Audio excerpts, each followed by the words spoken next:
گیا کہ حضرت آپ اس کام سے کیا چاہتے ہیں؟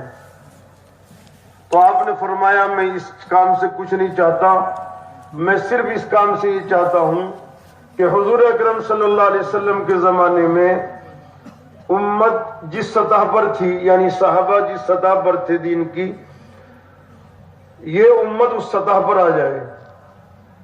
آپ صلی اللہ علیہ وسلم کے زمانے میں 100% ایمان کی دعوت تھی، 100% اعمال زندہ تھے، 100% علم کے حلقے لگتے تھے، 100% ذکر کے حلقے لگتے تھے، 100% ان کا معاشرہ دینی تھا، 100% ان کے اخلاق دینی تھے۔ یہ معاشرہ حضور صلی اللہ علیہ وسلم والا زندہ ہو جائے پورے ورلڈ میں، پورے عالم میں، یہ ہے تبلیغ کا خلاصہ۔ تبلیغ سے کوئی پارٹی بنانا نہیں ہے، کوئی جماعت بنانا مقصود نہیں ہے، کوئی ایک فکر بنانا مقصود نہیں ہے، بلکہ حضور اکرم صلی اللہ علیہ وسلم کامل و مکمل جو دین لے کر آئے ہیں، جمیع ما جاء بہ النبی صلی اللہ علیہ وسلم، وہ زندہ ہو جائے۔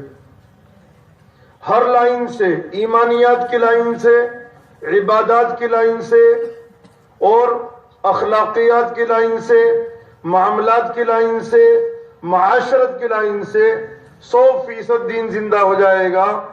تو دوستو، جیسا بھی ہمارے حضرت مولانا شیخ الحدیث محمود صاحب فرما رہے تھے، بعد العصر آپ کو دھیان ہوگا کہ پھر اقوام عالم آپ کی قدم بوسی کریں گے۔ حضور اکرم صلی اللہ تعالی علیہ وسلم کامل و مکمل دین لے کر آئے ہیں، وہ کامل و مکمل دین امت میں زندہ ہو جائے گا تو اللہ تعالیٰ تمام حالات کو درست فرما دیں گے۔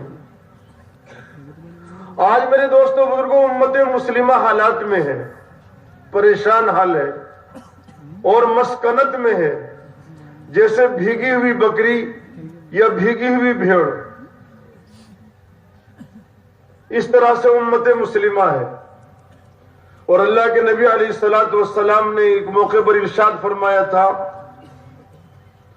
کہ امت مسلمہ کے یہ حالات بن جائیں گے کہ اقوام عالم ان کو نمٹانے میں ایسی متوجہ ہوں گی جیسا کہ بھوکے کھانے پر لپٹتے ہیں۔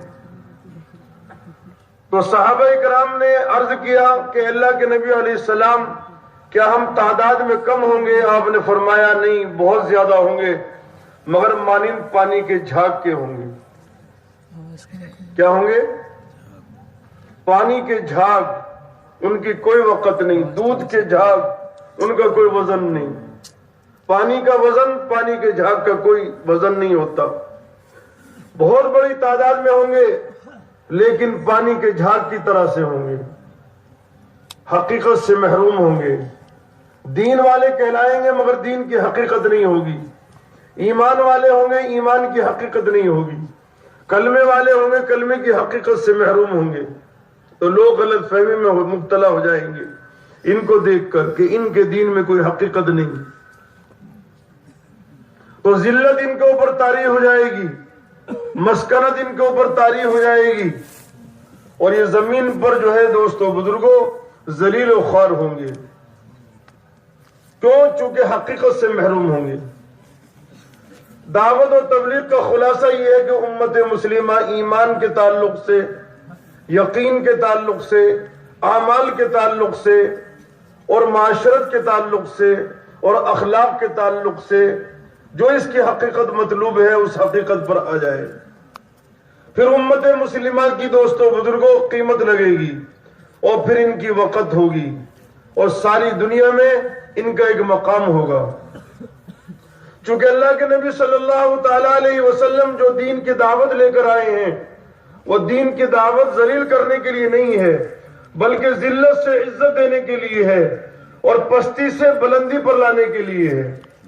آپ صلی اللہ علیہ وسلم نے ابو سفیان سے فرمایا، اے ابو سفیان، وہ بہت بڑے چودھری تھے مکے کے، قوم کے، برادری کے، ان کی بات مانی جاتی تھی، اور رئیس بھی تھے، تاجر بھی تھے، بڑا ان کا مقام تھا۔ اے ابو سفیان، میں جو دعوت لے کر آیا ہوں، میں ایسی دعوت لے کر آیا ہوں کہ تم اس دعوت کو قبول کر لو تو دنیا اور آخرت کی کرامت حاصل کر لو گے۔ یا ابا سفیان جئتکم بکرامت الدنیا والآخرہ، اے ابو سفیان تم دنیا اور آخرت کی کامیابی حاصل کر لو گے۔ تم اگر اس محنت میں جڑ گئے اور اس دعوت کو تم نے کلمے کی قبول کر لیا تو تم سلامتی پایا ہوگے۔ یہ آپ صلی اللہ علیہ وسلم نے کلمے کی دعوت چلائی۔ بلاد عربیہ کا حال یہ تھا کہ بلاد عربیہ پر کوئی حکمرانی کرنے کے لیے تیار نہیں تھا۔ یہ وحشی قوم تھی اور یہ خون چاٹتے تھے اور مردار کھاتے تھے، اور بڑی بڑی اس زمانے کی 4 طاقتیں تھی، سپر پاور طاقتیں تھی دنیا کی 4۔ کوئی بھی ان میں سے ان پر حکمرانی کرنے کے لیے تیار نہیں تھا۔ اللہ تعالیٰ نے حضرت نبی کریم صلی اللہ تعالیٰ علیہ وسلم کو مبعوث فرمایا۔ آپ صلی اللہ علیہ وسلم نے کلمے کی دعوت چلائی۔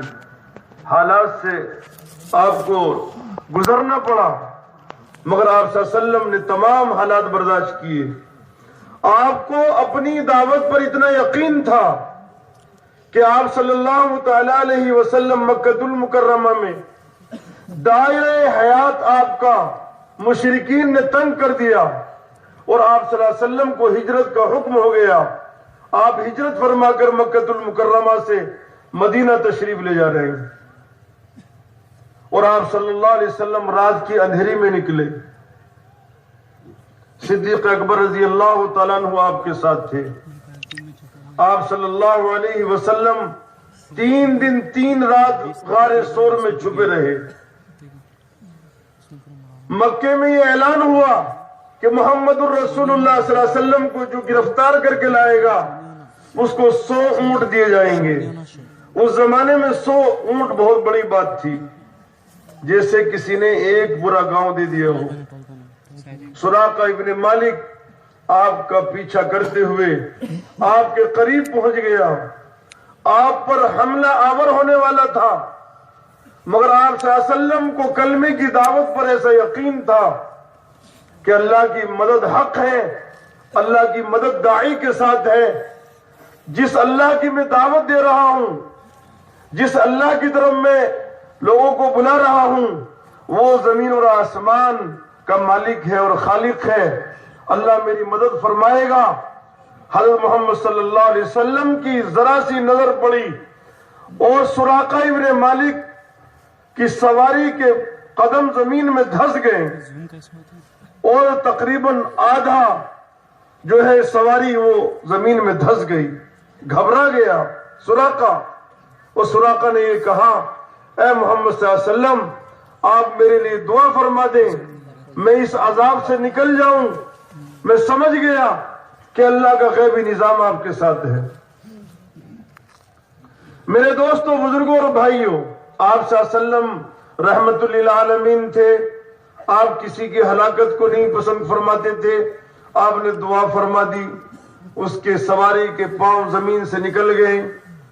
آپ صلی اللہ علیہ وسلم نے فرمایا کہ اے سراقہ تو کلمہ پڑھ لے، کلمے کی حقیقت دل میں اتار لے، کلمے کی دعوت میں لگ جا۔ یہ کسرا ایران کا بادشاہ جو حکومت کر رہا ہے، اور اس کے جو کنگن مشہور ہے پوری دنیا میں، اللہ تعالیٰ اس کے کنگن تیرے ہاتھوں میں پہنائیں گے۔ ارے کچھ سمجھ میں آنے والی بات ہے؟ آپ جا رہے ہیں مکے سے مدینہ، اور مکے میں اعلان ہو گیا کہ محمد صلی اللہ علیہ وسلم کو پکڑ کے لاؤ، جو پکڑ کے لائے گا اسے 100 اونٹ ملیں گے۔ اور سراقہ اس لالچ میں گیا پکڑنے کے لیے، اور آپ صلی اللہ علیہ وسلم فرما رہے ہیں ایسے وقت میں، جو وقت میرے دوستو خوف کا تھا، ڈر کا تھا، آپ کو اپنی جان کا میرے دوستو مسئلہ تھا، آپ فرما رہے ہیں کہ سراقہ مجھے اتنا یقین ہے اس کلمے کی دعوت پر کہ تو اگر اس محنت میں لگ جائے گا تو اللہ تعالیٰ کسرا ایران کا جو بادشاہ ہے، اس کے کنگن ساری دنیا میں مشہور ہیں، اللہ تعالیٰ تمہارے ہاتھوں میں اس کے کنگن پہنائیں گے۔ کیسے وقت میں آپ دوستو بزرگوں فرما رہے ہیں؟ کوئی یہ مناسب وقت تھا، یہ بات کہنے کا وقت تھا؟ مگر نبی علیہ الصلوۃ والسلام کا یقین اللہ کی ذات پر ہوتا ہے۔ اللہ کی قدرت پر ہوتا ہے، اللہ کی طاقت پر ہوتا ہے، چونکہ نبی کی دعوت اللہ کی قدرت، اللہ کی ربوبیت، اللہ کی وحدانیت اور اللہ کے خزانے غیبی اور اللہ کا غیبی نظام اور اللہ کا ملکوتی نظام، اس کی طرف انبیاء علیہ السلام دعوت دیتے ہیں یقین کامل کے ساتھ۔ تو آپ نے خوف کے عالم میں سراقہ کو فرمایا کہ سراقہ تم کس چکر میں لگے ہوئے ہو، کہاں تم ٹکر مار رہے ہو؟ یہ جو میں دعوت لے کر آیا ہوں یہ دنیا اور آخرت کی اس میں بھلائی ہے۔ میرے دوستوں بزرگوں، سراقہ واپس آ گیا اور سراقہ نے یہ وعدہ کیا کہ محمد صلی اللہ علیہ وسلم راستے میں جو بھی ملے گا میں اس کو راستہ بتا دوں گا کہ محمد صلی اللہ علیہ وسلم کو میں دیکھ آیا، محمد صلی اللہ علیہ وسلم اس راستے میں نہیں ہے۔ آپ صلی اللہ علیہ وسلم کی جو کلمے کی دعوت ہے، یہ دعوت اتنی طاقتور دعوت ہے دوستوں بزرگوں کہ آپ صلی اللہ علیہ وسلم کو اللہ کی ذات پر یہ یقین ہے کہ جس دعوت کو لے کر میں کھڑا ہوا ہوں اللہ میری حفاظت کرے گا۔ غار سور میں آپ چھپ گئے، 3 دن 3 رات نشانات قدم دیکھ کر مشرکین پہنچ گئے غار کے منہ پر۔ ایک آدمی پیشاب کرنے لگا غار کی طرف، حضرت صدیق اکبر گھبرا گئے کہ اس نے ہمیں دیکھ لیا، یہ خبر کر دے گا، ہم پکڑے جائیں گے۔ آپ کو ایسا کامل یقین تھا، آپ نے فرمایا اے صدیق اکبر گھبراؤ مت، اللہ تعالی ہماری حفاظت فرمائے گا، اگر یہ ہمیں دیکھ لیتا تو یہ ادھر کو پیشاب نہیں کرتا، چونکہ زمانے جاہلیت میں بھی عربوں کو بہت حیا تھی، حیادار تھے عرب۔ آپ اندازہ لگائیں آپ کے دروازے کے سامنے کوئی آدمی بیٹھا ہو تو وہ آپ کو اندر نہیں دیکھے گا، ضرور دیکھے گا۔ وہ غار کے منہ پر بیٹھا ہے، اندر نہیں دیکھے گا، ضرور دیکھے گا، مگر اللہ کا وعدہ ہے، اللہ کے وعدے پورے ہوتے ہیں دعوت کے ساتھ، دعوت کے ساتھ اللہ کے وعدے ہیں۔ اللہ کے وعدوں پر یقین تھا، یہ بے شک غار کے منہ پر بیٹھا ہے مگر اللہ تعالیٰ اس سے ہماری حفاظت کرے گا۔ اللہ تعالیٰ نے حفاظت فرمائی، وہ اندر نہیں دیکھ سکا، اللہ نے اسے اندھا کر دیا اور اپنے نبی کی حفاظت کے لیے مکڑی نے جالا تنا، کبوتری نے گھونسلہ رکھا اور کبوتری نے انڈے دے دیے۔ مشرکین غار پر پہنچے کہ نشان تو بتلاتے ہیں قدم کے کہ اس کے اندر گئے ہیں، آپس میں کہنے لگے ہاں آئے تو ہیں مگر واپس چلے گئے۔ اندر جاتے تو یہ جالا بھی نہیں ہوتا اور یہ گھونسلہ بھی نہیں ہوتا اور یہ انڈا بھی ٹوٹ جاتا۔ یہ سب حالات بتا رہے ہیں کہ آ کر چلے گئے۔ اللہ تعالیٰ نے نبی کی حفاظت فرمائی، نبی کو اے موت کے منظر میں، موت کا منظر، ہلاکت کا منظر، مگر اللہ پر ایسا توکل اور اعتماد کہ اللہ ہمارے ساتھ ہے، ابو بکر ڈرو مت، اللہ ہمارے ساتھ ہے۔ اللہ تعالیٰ نے غیبی انتظام فرمایا اور اپنے نبی علیہ السلام کی حفاظت فرمائی۔ کلمے کی دعوت، نبیوں کی جو دعوت ہے دوستو، اس کے اندر وہ پاور ہے، وہ طاقت ہے کہ زمین والوں کی طاقتیں ظاہری وہ سب اس کے سامنے فیل ہیں۔ آج ہم دنیا کی طاقتوں سے متاثر، دنیا کی چیزوں سے متاثر، دنیا کے نقشوں سے متاثر، انبیاء علیہ السلام کی دعوت پاورفل ہے۔ غیبی نظام کی طرف دعوت دی جاتی ہے۔ دنیا والوں کے پاس ظاہری نظام ہے اور اللہ والوں کے پاس غیبی نظام ہے۔ جب غیبی نظام اللہ کا حرکت میں آتا ہے تو ظاہری نظام فیل ہو جاتا ہے۔ فرعون کا ظاہری نظام تھا اور موسیٰ علیہ السلام کے ساتھ غیبی نظام تھا۔ موسیٰ علیہ السلام کے ساتھ جب غیبی نظام چلا تو فرعون کا ظاہری نظام فیل ہو گیا۔ ارے آپ دیکھ رہے نہیں، سننے، پورا شہر مٹ گیا، پورا شہر تباہ برباد ہو گیا۔ جب اللہ تعالیٰ کسی شہر کی تباہی کا فیصلہ کر لیں گے دنیا کی کوئی طاقت نہیں بچا سکتی. اور جب اللہ تعالیٰ کسی کی حفاظت کا فیصلہ فرما لیں گے تو دنیا کی طاقتیں ان کا بال بھی کا نہیں کر سکتی. ساری دنیا کی طاقتیں اللہ کی طاقت کے مقابلے میں مکڑی کا جالا ہے. یہ اللہ قرآن میں فرما رہے ہیں کہ دنیا کی طاقتیں، یہ ساری کی ساری طاقتیں اور دنیا والوں کا نظام اللہ کے نظام کے سامنے مانند مکڑی کا جالا. کمثل العنکبوت اتخذت بیتا. مکڑی کا جالا، مکڑی کے جالے کی کوئی حیثیت نہیں ہے. اللہ نے آسمان بنایا، اللہ نے زمین بنائی ہے، اللہ نے ہمیں پیدا کیا ہے. کائنات کا خالق اور مالک اللہ ہے. حاکم کی زندگی کا مالک اللہ ہے اور حاکم کی موت کا مالک اللہ ہے. یہ حکومتیں دوستو اللہ کے قبضے میں ہیں اور حکام بھی اللہ کے قبضے میں ہیں اور ملک بھی اللہ کا ہے اور مالک بھی اللہ کے ہیں. اللہ ہی ہیں. دنیا والے اللہ کے مقابلے میں میرے دوستو بزرگوں مکڑی کا جالا ہے. اللہ کی طرف دعوت دینا یہ اللہ کو بہت پسند ہے. جو بندہ اللہ کی طرف دعوت دیتا ہے اللہ کا غیبی نظام اس کے ساتھ ہو جاتا ہے. موسیٰ علیہ السلام نے اللہ کی طرف دعوت دی تو اللہ کا غیبی نظام موسیٰ علیہ السلام کی حمایت میں آ گیا اور فرعون کا نظام دوستو غیبی نظام کے سامنے فیل ہو گیا.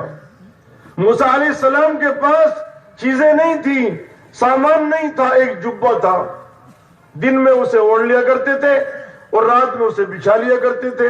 ان کے پاس گھر بھی نہیں تھا مگر اللہ سے تعلق تھا. وہ داعی الی اللہ تھے موسیٰ علیہ السلام.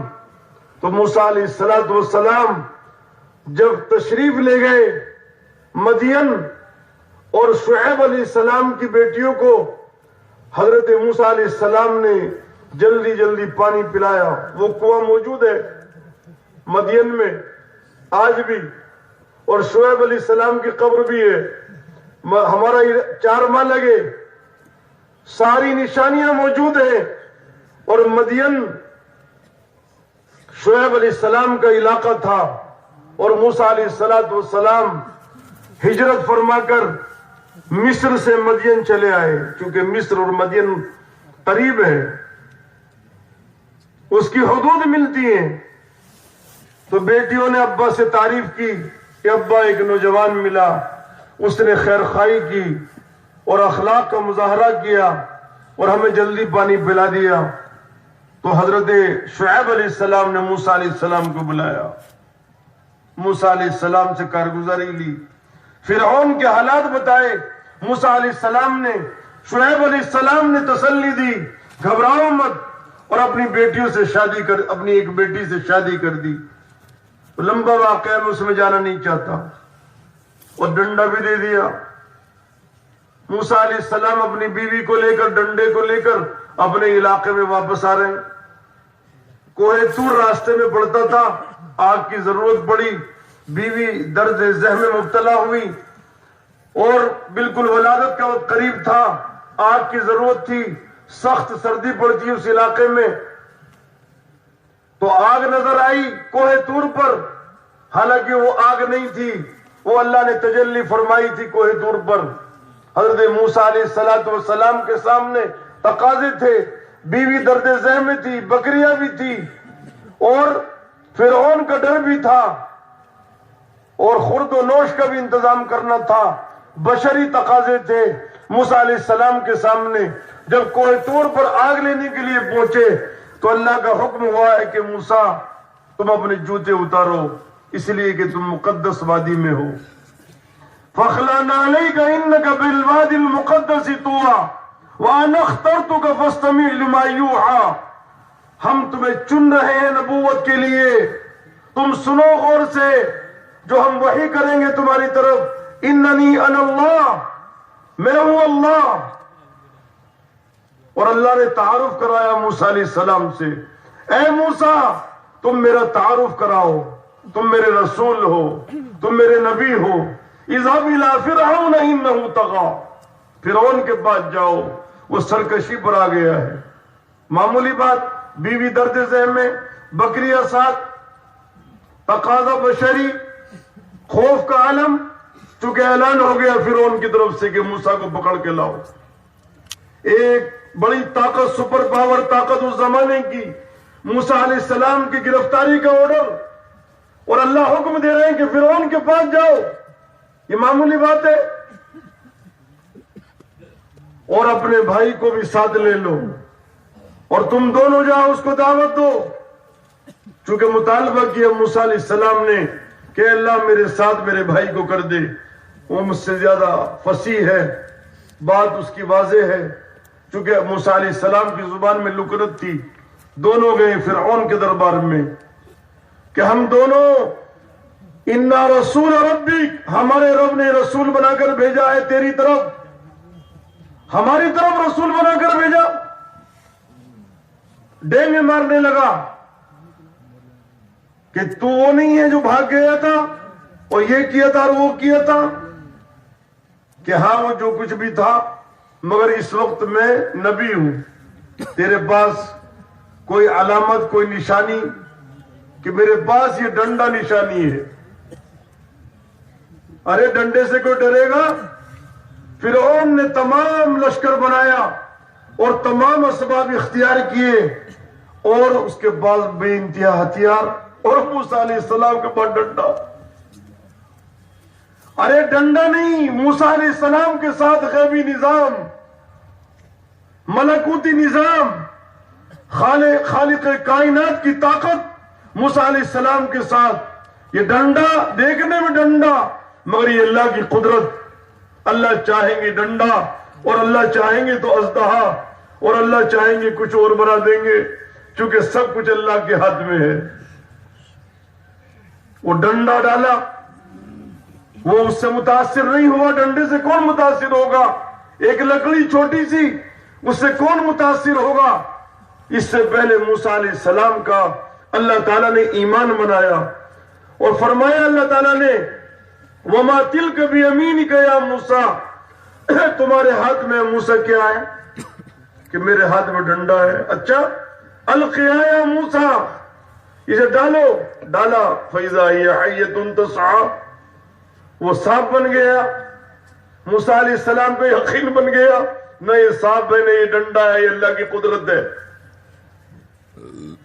موسیٰ علیہ السلام نے ڈنڈا ڈالا، سانپ بن گیا۔ فرعون گھبرا گیا، جادوگروں کو بلایا، ناکام ہو گئے، ایمان لے آئے، مگر وہ سرکشی پر تھا، اللہ نے دریائے نیل میں غرق کر دیا۔ میرے دوستو، اس واقعے سے اشارتاً میں عرض کرنا چاہتا ہوں، جب کلمے کی دعوت چلتی ہے تو کلمے کی دعوت کے مقابلے میں جو ظاہری نظام ہے دنیا والوں کا، وہ فیل ہو جاتا ہے۔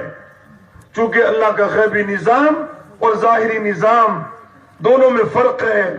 غیبی نظام کے مقابلے میں ظاہری نظام مکڑی کا جالا ہے۔ کیا ہے بولو؟ مکڑی کا جالا ہے، خدا پاک کی قسم۔ غیبی نظام، غیبی قدرت، غیبی طاقت، اللہ تعالی قادر مطلق ہے، سب کچھ اللہ کے قبضے میں ہے۔ تمام جبابرہ، تمام فراعنہ، ان کی گردنیں اللہ کے قبضے میں ہیں۔ فرعون کا نظام معطل اور فرعون کا نظام فیل ہو گیا ایک ڈنڈے کے مقابلے میں۔ نبی سیدھا سادہ ہوتا ہے، نبی کے پاس اسباب کی ریل بل نہیں ہوتی، مگر نبی کے ساتھ معیت خداوندی ہوتی ہے، نصرت عزتی ہوتی ہے، غیبی نظام اس کے ساتھ ہوتا ہے، غیبی طاقت نبی کے ساتھ ہوتی ہے۔ اللہ نے فرعون کو دریائے نیل میں غرق کر دیا اور موسیٰ علیہ السلام اسی دریائے نیل سے پار ہو گئے۔ رات حافظ مقصود صاحب نے فرمایا نہیں، فرعون کی نعش مصر میں، یہ کیا علاقہ ہے آلریڈی، کیا آلی واڑی، سنو آلی واڑی والوں خاص طور پر، فرعون کی نعش جو کی تم جیسا گوشت اور جیسا تھا، بعینہ ہی، کتنے ہزار سال گزر گئے، مصر میں آج بھی رکھی ہوئی ہے، قاہرہ میں ہم تیرے بدن کو محفوظ رکھیں گے تاکہ آنے والے بے دین، بے ایمان، خدائی کا دعویٰ کرنے والے، زمین آسمان کے قلابے ملانے والے عبرت حاصل کریں۔ فرعون تیری نعش سے ہم قیامت تک تیری نعش کو رکھیں گے۔ فرعون کی نعش آج بھی رکھی ہوئی ہے۔ ہم تیرے بدن کو محفوظ، پانی نے قبول نہیں کیا، زمین کو حکم ملا کہ اے زمین تو اس کی نعش کو مت گلانا، ہم اس کی نعش کو قیامت تک رکھیں گے۔ فرعون کی نعش آج بھی مصر میں رکھی ہوئی ہے ہماری عبرت کے لیے۔ میں عرض کر رہا تھا کہ اس دعوت کے ساتھ، کلمے کی دعوت کے ساتھ غیبی نظام ہے۔ دوستو بزرگوں، آپ کو یقین تھا غار میں کہ اللہ میرے ساتھ ہے، آپ نے فرمایا اے ابو بکر گھبراؤ مت، اللہ ہمارے ساتھ ہے۔ اللہ تعالیٰ نے غیبی انتظام کیا حفاظت کا، مکڑی سے حفاظت کروائی۔ کبوتری چھوٹی سی مخلوق ہے، کمزور، اور مکڑی اس سے بھی زیادہ کمزور، دو کمزور مخلوق سے اللہ نے اپنے نبی کی حفاظت کروائی۔ میرے دوستو بزرگوں، یہ امت مسلمہ، اس کی اصل ذمہ داری دعوت اللہ کی محنت ہے۔ جب یہ امت مسلمہ دعوت کی محنت میں لگ جائے گی تو اللہ تعالیٰ غیبی طریقے سے اس امت کی حفاظت فرمائیں گے۔ دنیا کی کوئی طاقت بھی اس امت کا بال بھی کا نہیں کر سکتی۔ ہم کمزور ہیں، ہم ضعیف ہیں، ہم کچھ نہیں کر سکتے، ہم ڈینگے نہیں مار رہے، مگر اللہ جس نے آسمان بغیر ستون کے بنایا ہے اور زمین کو پانی پر بچھایا ہے، وہ عرش و کرسی کا مالک اللہ سب کچھ کرنے پر قادر ہے۔ دیکھو کرونا میں کیا ہوا، ارے کرونا میں کیا ہوا، لکھنؤ میں جوڑ میں گیا، ایسا لگ رہا تھا جیسا ٹرین میں پہلی مرتبہ زندگی میں بیٹھ رہے ہوں۔ ہمارے اسٹیشن سے ٹرین لکھنؤ جاتی، پرانوں کا جوڑ تھا، وہاں ایک صاحب ملے، کہنے لگے کہ میرا ایک دوست تھا وطنی بھائی، اس نے کہا میں نے اپنے والد کی بہت سیوا کری، مگر جب میں لے گیا اپنے والد کو نمبر نہیں آ رہا تھا تو میں نے کہا ہاتھ جوڑ کر ابا جی معاف کر دینا، بس اب میں تمہیں حوالے کر کے جا رہا ہوں۔ کیا ہوا کیا نہیں ہوا اللہ بہتر جانے، سمجھ گئے نہیں؟ کرونا کا مقابلہ ساری دنیا کی طاقت کر سکی؟ سارے جہاز معطل، گاڑیاں بند ہو گئی، ٹرینیں بند ہو گئی، کیا ہے بھائی، کیا بلا ہے، ہاتھی ہے، شیر ہے، نظر بھی نہیں آ رہا، ارے وائرس ہے، ارے کہاں ہے وائرس، کسی نے کرونا دیکھا؟ پورا نظام معطل کر دیا اللہ تعالیٰ نے، ساری دنیا کی فلائٹیں بند ہو گئی۔ شروع میں فلائٹ چلی، ہم گئے موریتانیہ اجتماع کرنے، دلی ایئرپورٹ پر پہنچے، وہاں چیکنگ، وہاں ڈاکٹر، وہاں تفتیش، سب لگے ہوئے ہیں خدمت میں۔ ایک آدمی کو جہاز میں بٹھانے تک کتنی جگہ چیکنگ ہو رہی، سب کو لگا دیا اللہ نے کام پہ۔ اسی لیے اللہ سے ڈرو، اللہ سے ڈرو، ڈینگے مت مارو، ہم یہ کر دیں گے، ہم وہ کر دیں گے، کچھ نہیں کر سکتے۔ اگر پیٹ میں درد ہو جائے پوری رات نیند نہیں آئے گی، سر میں درد ہو جائے پوری رات بے چینی میں گزرے گی۔ سب کچھ اللہ کے ہاتھ میں ہے۔ انبیاء علیہ السلام کی دعوت اللہ کی طرف ہے، قدرت کی طرف ہے، اللہ کی طاقت کو سمجھانا۔ آپ صلی اللہ علیہ وسلم کو یقین تھا کہ اللہ ہمارے ساتھ ہیں، یہ غار کے منہ پر آ گئے مگر یہ کچھ نہیں کر سکتے۔ کیسا یقین ہوگا کہ گرفتار کرنے والے غار کے منہ پر پہنچ گئے۔ نبی کی دعوت کے مقابلے میں کوئی ٹک نہیں سکتا۔ اصل بات یہ ہے دوستو، اللہ کی طرف بلانا یہ اللہ کو بہت پسند ہے۔ وَمَنْ أَحْسَنُ قَوْلًا مِّمَّنْ دَعَا إِلَى اللَّهِ، اس سے اچھی بات اللہ کو کسی کی نہیں لگتی جو اللہ کی طرف اللہ کے بندوں کو بلائے۔ جو بندہ اللہ کی طرف بلاتا ہے اللہ خوش ہو جاتے ہیں اور اللہ کی طاقت اس کے ساتھ ہو جاتی ہے۔ سمجھ رہے نہیں سمجھ رہے؟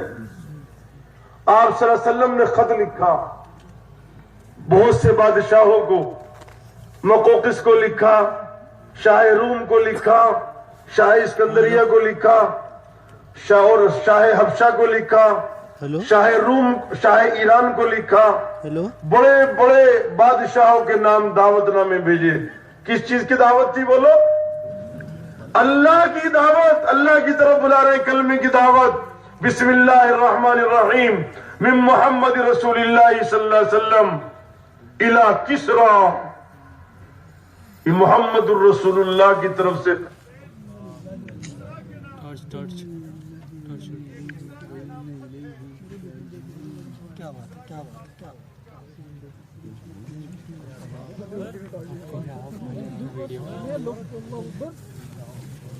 ابراہیم وعلی آل ابراہیم انک حمید مجید۔ ایک صحابی خط لے کر گئے، کسرا ایران کا بادشاہ۔ سنو غور سے ذرا، تھوڑا سا نیچے اتر کر بات کرنی پڑتی ہے، عوام بھی بہت ہے نا۔ خط گیا، کیا گیا خط میں؟ کلمے کی دعوت کسرا کے لیے۔ کسرا نے پڑھا بسم اللہ الرحمن الرحیم من محمد رسول اللہ۔ ارے میرے نام سے پہلے خط میں جو ہے اپنا نام لکھ دیا، محمد کون ہے یہ؟ میں تو بادشاہ ہوں ایران کا۔ اس نے کہا پکڑ کے لاؤ، کون نامعقول ہے یہ اپنا نام لکھتا ہے میرے سے پہلے؟ تو بازان گورنر تھا یمن کا، کسرا کی طرف سے، وہ بیچ میں یمن پڑتا تھا۔ تو خط اس نے آرڈر کیا بازان کو، گورنر کو، گورنر صاحب یہ محمد کون پیدا ہوئے ہیں؟ انہوں نے خط دیا ہے اور اپنا نام لکھا ہے، 2 آدمی بھیجو پکڑنے کے لیے۔ 2 آدمی آئے لمبی لمبی مچھوں والے پکڑنے کے لیے مدینہ۔ کہ بھئی کیوں آئے ہو؟ کہ آپ کو پکڑنے آئے ہیں۔ کس نے بھیجا ہے؟ کہ بازان نے بھیجا ہے کسرا کی طرف سے۔ وہ تو بڑی سپر پاور طاقت تھی، ان 2 قاصدوں کو کوئی چھیڑ بھی نہیں سکتا تھا۔ ارے یہ مونچھیں کیسی ہیں تمہاری کہ کسرا نے ہمیں حکم دیا ہے مونچھیں لمبی لمبی رکھو، داڑھی مت رکھو۔ آپ نے فرمایا کہ میری دعوت یہ ہے کہ مونچھیں کترواؤ اور داڑھی۔ اب ہم بھی ایسے ہو رہے ہیں، کسرا کے آدمی بن رہے ہیں ہم بھی، محمد ہی کہاں بن رہے ہیں ہم۔ تو آپ متاثر نہیں ہوئے، آپ نے فرمایا ٹھیک ہے جاؤ، مجھے پکڑنے آئے ہو، صبح آنا۔ صبح آئے دونوں کہ جی کیا حکم ہے؟ کہ جاؤ بس کام ہو گیا تمام۔ کیا ہو گیا؟ ارے کیا ہوا کہ کسرا کے بھتیجے نے کسرا کا کام تمام کر دیا، یا کسرا کے بیٹے شیروا نے کام تمام کر دیا حکومت کے لالچ میں۔ ابا کا کام تمام کر دیا۔ جو نبی سے اور نبی کی دعوت سے اور کلمے کی دعوت سے ٹکراتا ہے، اللہ کی طرف سے اس کا کام تمام ہو جاتا ہے۔ یہ مسکین امت ماری ماری اس لیے پھر رہی ہے کہ کلمے کی دعوت کو بھول گئی اور یہ چیزوں میں کہ دلدل میں پھنس گئی۔ اذا عظمت امت الدنیا نزعت منها ہیبت الاسلام، جب میری امت دنیا کو بڑی چیز سمجھے گی تو اسلام کی ہیبت اور وقت نکل جائے گی۔ وَإِذَا تَرَكَتِ الْأَمْرَ بِالْمَعْرُوفِ وَالنَّهِيَ عَنِ الْمُنْكَرِ، امر بالمعروف اور نہی عن المنکر، دعوت کی محنت چھوڑ دے گی۔ حرمت برکت الوحی، قرآن پڑھے گی مگر قرآن کی برکتیں میسر نہیں آئیں گی۔ وَإِذَا تَصَابَتْ أُمَّتِي، اور جب میری امت گالی گلوچ میں لگ جائے گی، سقطت من عین اللہ، اللہ کی نگاہ سے گر جائے گی۔ دعوت میں اتنی طاقت ہے دوستو بزرگوں۔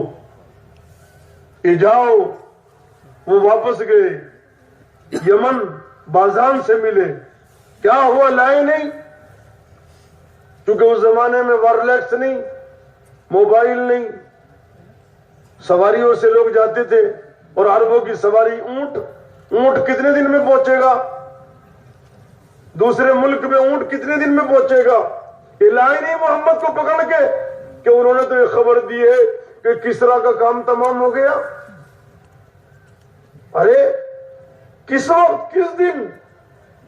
کہ اس دن، اس وقت، اس تاریخ میں کسرا کا کام تمام ہو گیا. پتہ یہ چلا کہ اسی وقت کسرا کا کام. محمد صلی اللہ علیہ وسلم کسی کے جان لیوا نہیں ہے، جانی دشمن نہیں ہے، مگر اللہ تعالیٰ نے جب پیدا کیا ہے تو اللہ ہی جان لے لیتے ہیں. محمد صلی اللہ علیہ وسلم نے جان نہیں لی اس کی، اس کے بیٹے نے کام تمام کر دیا. جو روڑا اٹکاتے ہیں دوستوں بزرگوں، داعی کے لیے جو روڑا بنتے ہیں، اللہ ان روڑوں کو صاف کر دیتے ہیں. اللہ نے روڑوں کو صاف کر دیا. پھر آپ نے خط لکھا شاہ حبشہ کے نام. غور سے سنو، ذرا توجہ سے سنو، بیان کے انداز میں مت سنو، سمجھنے سمجھانے کے انداز میں سنو.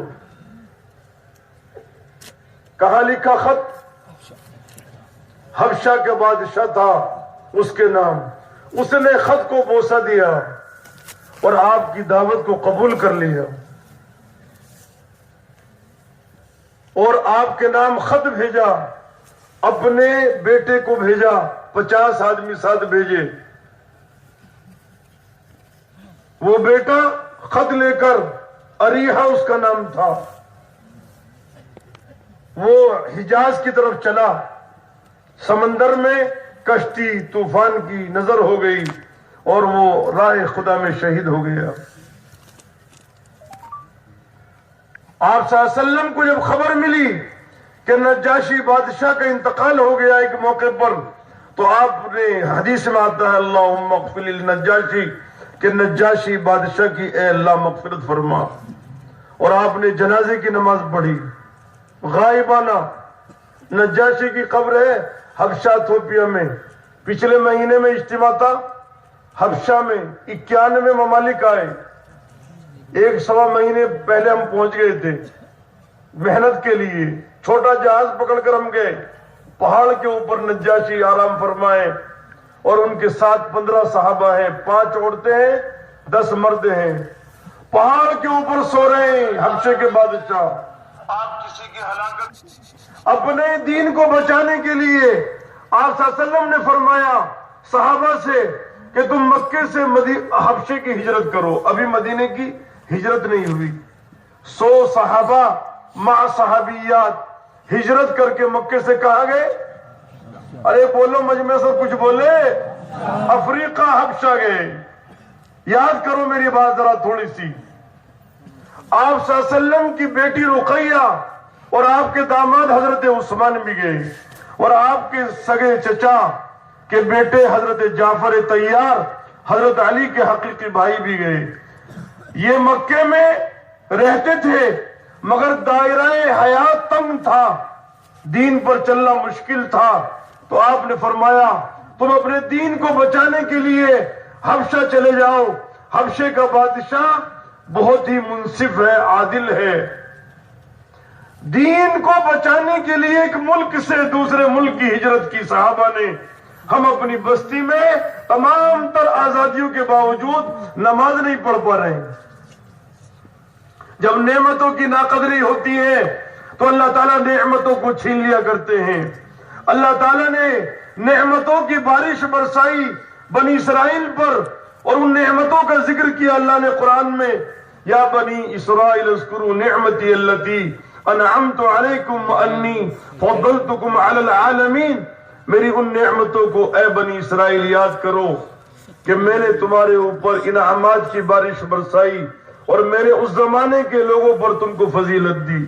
یعقوب علیہ السلام کی اولاد بنی اسرائیل. یعقوب علیہ السلام کا نام دوسرا اسرائیل. اللہ تعالیٰ قرآن میں فرماتے ہیں وَظَلَّلْنَا عَلَيْكُمُ الْغَمَامَ وَأَنزَلْنَا عَلَيْكُمُ الْمَنَّ وَالسَّلْوَىٰ. ہم نے تمہارے سائے کے لیے بادل بھیجا اور تمہارے کھانے کے لیے من و سلوہ، بغیر کھیتی باڑی کے دکان کھولے ہوئے، بغیر مجاہدے اور مشقت کے کھانا آسمان سے اتارا. بنی اسرائیل پر ایسی نعمتیں اللہ نے برسائیں. اللہ نے تعالیٰ نے قرآن پاک میں ایک رکوع میں چھوٹے سے فرمایا وَإِذِ اسْتَسْقَىٰ مُوسَىٰ لِقَوْمِهِ فَقُلْنَا اضْرِب بِّعَصَاكَ الْحَجَرَ فَانْفَجَرَتْ مِنْهُ اثْنَتَا عَشْرَةَ عَيْنًا قَدْ عَلِمَ كُلُّ أُنَاسٍ مَّشْرَبَهُمْ كُلُوا وَاشْرَبُوا مِن رِّزْقِ اللَّهِ وَلَا تَعْثَوْا فِي الْأَرْضِ مُفْسِدِينَ۔ موسیٰ علیہ السلام سے کہہ رہے بنی اسرائیل کہ موسیٰ ہمیں پانی کی ضرورت ہے، تو موسیٰ علیہ السلام نے ڈنڈا مارا پتھر پر تو 12 چشمے ابلنے لگے۔ ایک مولانا عبید اللہ بلیاوی رحمۃ اللہ علیہ فرماتے تھے ایک ایک قبیلے کو ایک ایک پتھر دے دیا، ڈنڈا مارو پانی نکالو، ڈنڈا مارو پانی نکالو۔ 12 قبیلے 12 پتھر جا رہے ہیں سائے کے لیے، بادل، بھوک لگ رہی ہے، من و سلوہ، ان نعمتوں کی بارش اللہ تعالیٰ نے برسائی بنی اسرائیل پر، مگر اللہ کی نعمتوں کی بنی اسرائیل نے ناقدری کی۔ اللہ نے حکم فرمایا سنیچر کے دن شکار مت کرنا۔ آپ کے ہاں سنیچر کو کیا کہتے ہیں؟ سنیچر کے دن شکار مت کرنا۔ اور سنیچر کے دن مچھلی بہت آتی تھی، سمندر میں مچھلی مچھلی مچھلی مچھلی۔ انہوں نے چھوٹی چھوٹی حوض بنائی، نالی بنا دی حوض میں کو، مچھلی آوے نالی کے ذریعے سے حوض میں اور یہ نالی بند کر دے۔ جیسا آج امت ہیلے بہانے کر رہی ہے، اللہ کے حکموں کو پامال کر رہی ہے، بنی اسرائیل نے ہیلے بہانے کیے۔ ہم نے شکار تھوڑے کیا، شکار تو ہم نے اتوار میں کیا، ہم نے نالی کا منہ تو بند کیا۔ انہوں نے یہ حرکتیں کی تمام تر انعامات کی بارش کے باوجود، تو اللہ نے قرآن میں فرمایا ہم نے ان کو بندر بنا دیا اور خنزیر بنا دیا۔ ہمارے نبی رحمت للعالمین ہیں، یہ امت بندر اور سور نہیں بنے گی، مگر جو نعمتوں کی ناقدری امت کر رہی ہے، اب تک عذاب آ جاتا جیسے دوسری قوموں پر اللہ نے عذاب بھیجا۔ اللہ نے قوم لوط پر عذاب بھیجا، انہوں نے نعمتوں کی ناقدری کی تو اللہ تعالیٰ نے ان کو آسمان پر لے جا کر فرشتے کے ذریعے سے پٹخ دیا۔ لوط علیہ السلام کی قوم گزری ہے، ان کی 8 بستیاں تھی، میں گیا تھا وہاں، 8 شہر تھے۔ انہوں نے نعمتوں کی ناقدری کی اور نبی علیہ السلام کی دعوت کی تکذیب کی۔ اللہ تعالیٰ نے ان کے نچلے حصے کو اوپر کر دیا اور اوپر کے حصے کو فجعلنا عالیہا سافلہا، پٹخ کے مار دیا۔ آسمان والوں نے ان کے جانوروں کی، بھیڑ بکریوں کی آواز کو سنا، اتنا اونچا لے گئے جبرائیل، پر کے کنارے سے اللہ کے فرشتوں کا کوئی مقابلہ نہیں کر سکتا۔ اللہ جو چاہے کائنات میں تصرف کر سکتے ہیں۔ اللہ نے حکم دیا پلٹ دو ان کی بستیوں کو، آسمان پر لے گئے، پلٹ دیا۔ میرے رہبر بیٹھے تھے بہت پرانے شیخ نورانی، پہاڑ، بحر میت، مردار سمندر، غور سے سنو، جو قرآن نے بیان کیا ہے اس کو غور سے سنو۔ بحر میت بنا دیا، مردار سمندر بنا دیا، 70 کلومیٹر لمبا، 20 کلومیٹر چوڑا سمندر، پانی میں پانی بن گیا، زمین میں بستیاں دھس گئی۔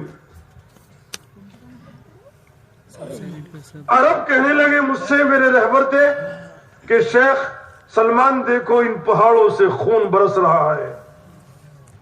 اور ایک شیخ نے کہا میں نے 12 کلو کی مچھلی زندہ اس پانی میں ڈالی، فوراً مر گئی۔ پانی کا کوئی جانور زندہ نہیں رہ سکتا۔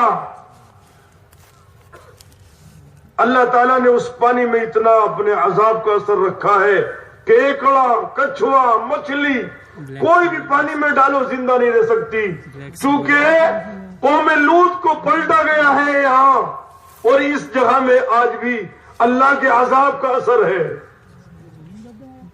پانی ایسا ہے کہ اس میں آدمی ڈوب نہیں سکتا، بحر میت وہ قبول نہیں کرتا اتنا گاڑا پانی۔ ٹورسٹ انگریز آتے، انگریز بحر میت بنا دیا، مردار سمندر بنا دیا۔ قوم لوط کو اللہ نے پلٹ دیا. تمام اقوام عالم کے واقعات اللہ بیان فرما رہے ہیں جنہوں نے نبیوں کی دعوت کو ٹھکرایا, اللہ کا ان پر کیسے عذاب آیا. ایسی ایسی طاقتور قومیں اللہ نے بنائی جو ناخون سے کھرچ کر پہاڑوں میں اپنی حفاظت کے لیے مکان بنا لیا کرتے تھے. قرآن کہتا ہے, قرآن جو قرآن نے کہہ دیا ہے وہ 100% یقینی تسلیم کرو. وہ پہاڑوں میں مکانات مٹے نہیں ہیں, آج بھی موجود ہیں, مگر وہ قومیں مٹ گئی ہیں, ان کے آثار موجود ہیں. تو فسیروا فی الارض, زمین میں چلو پھرو اور انجام دیکھو ان بدمعاشوں کا جنہوں نے اللہ تعالیٰ کی معصیت اور نافرمانی کی ہے اور نبی کی دعوت کو ٹھکرایا ہے.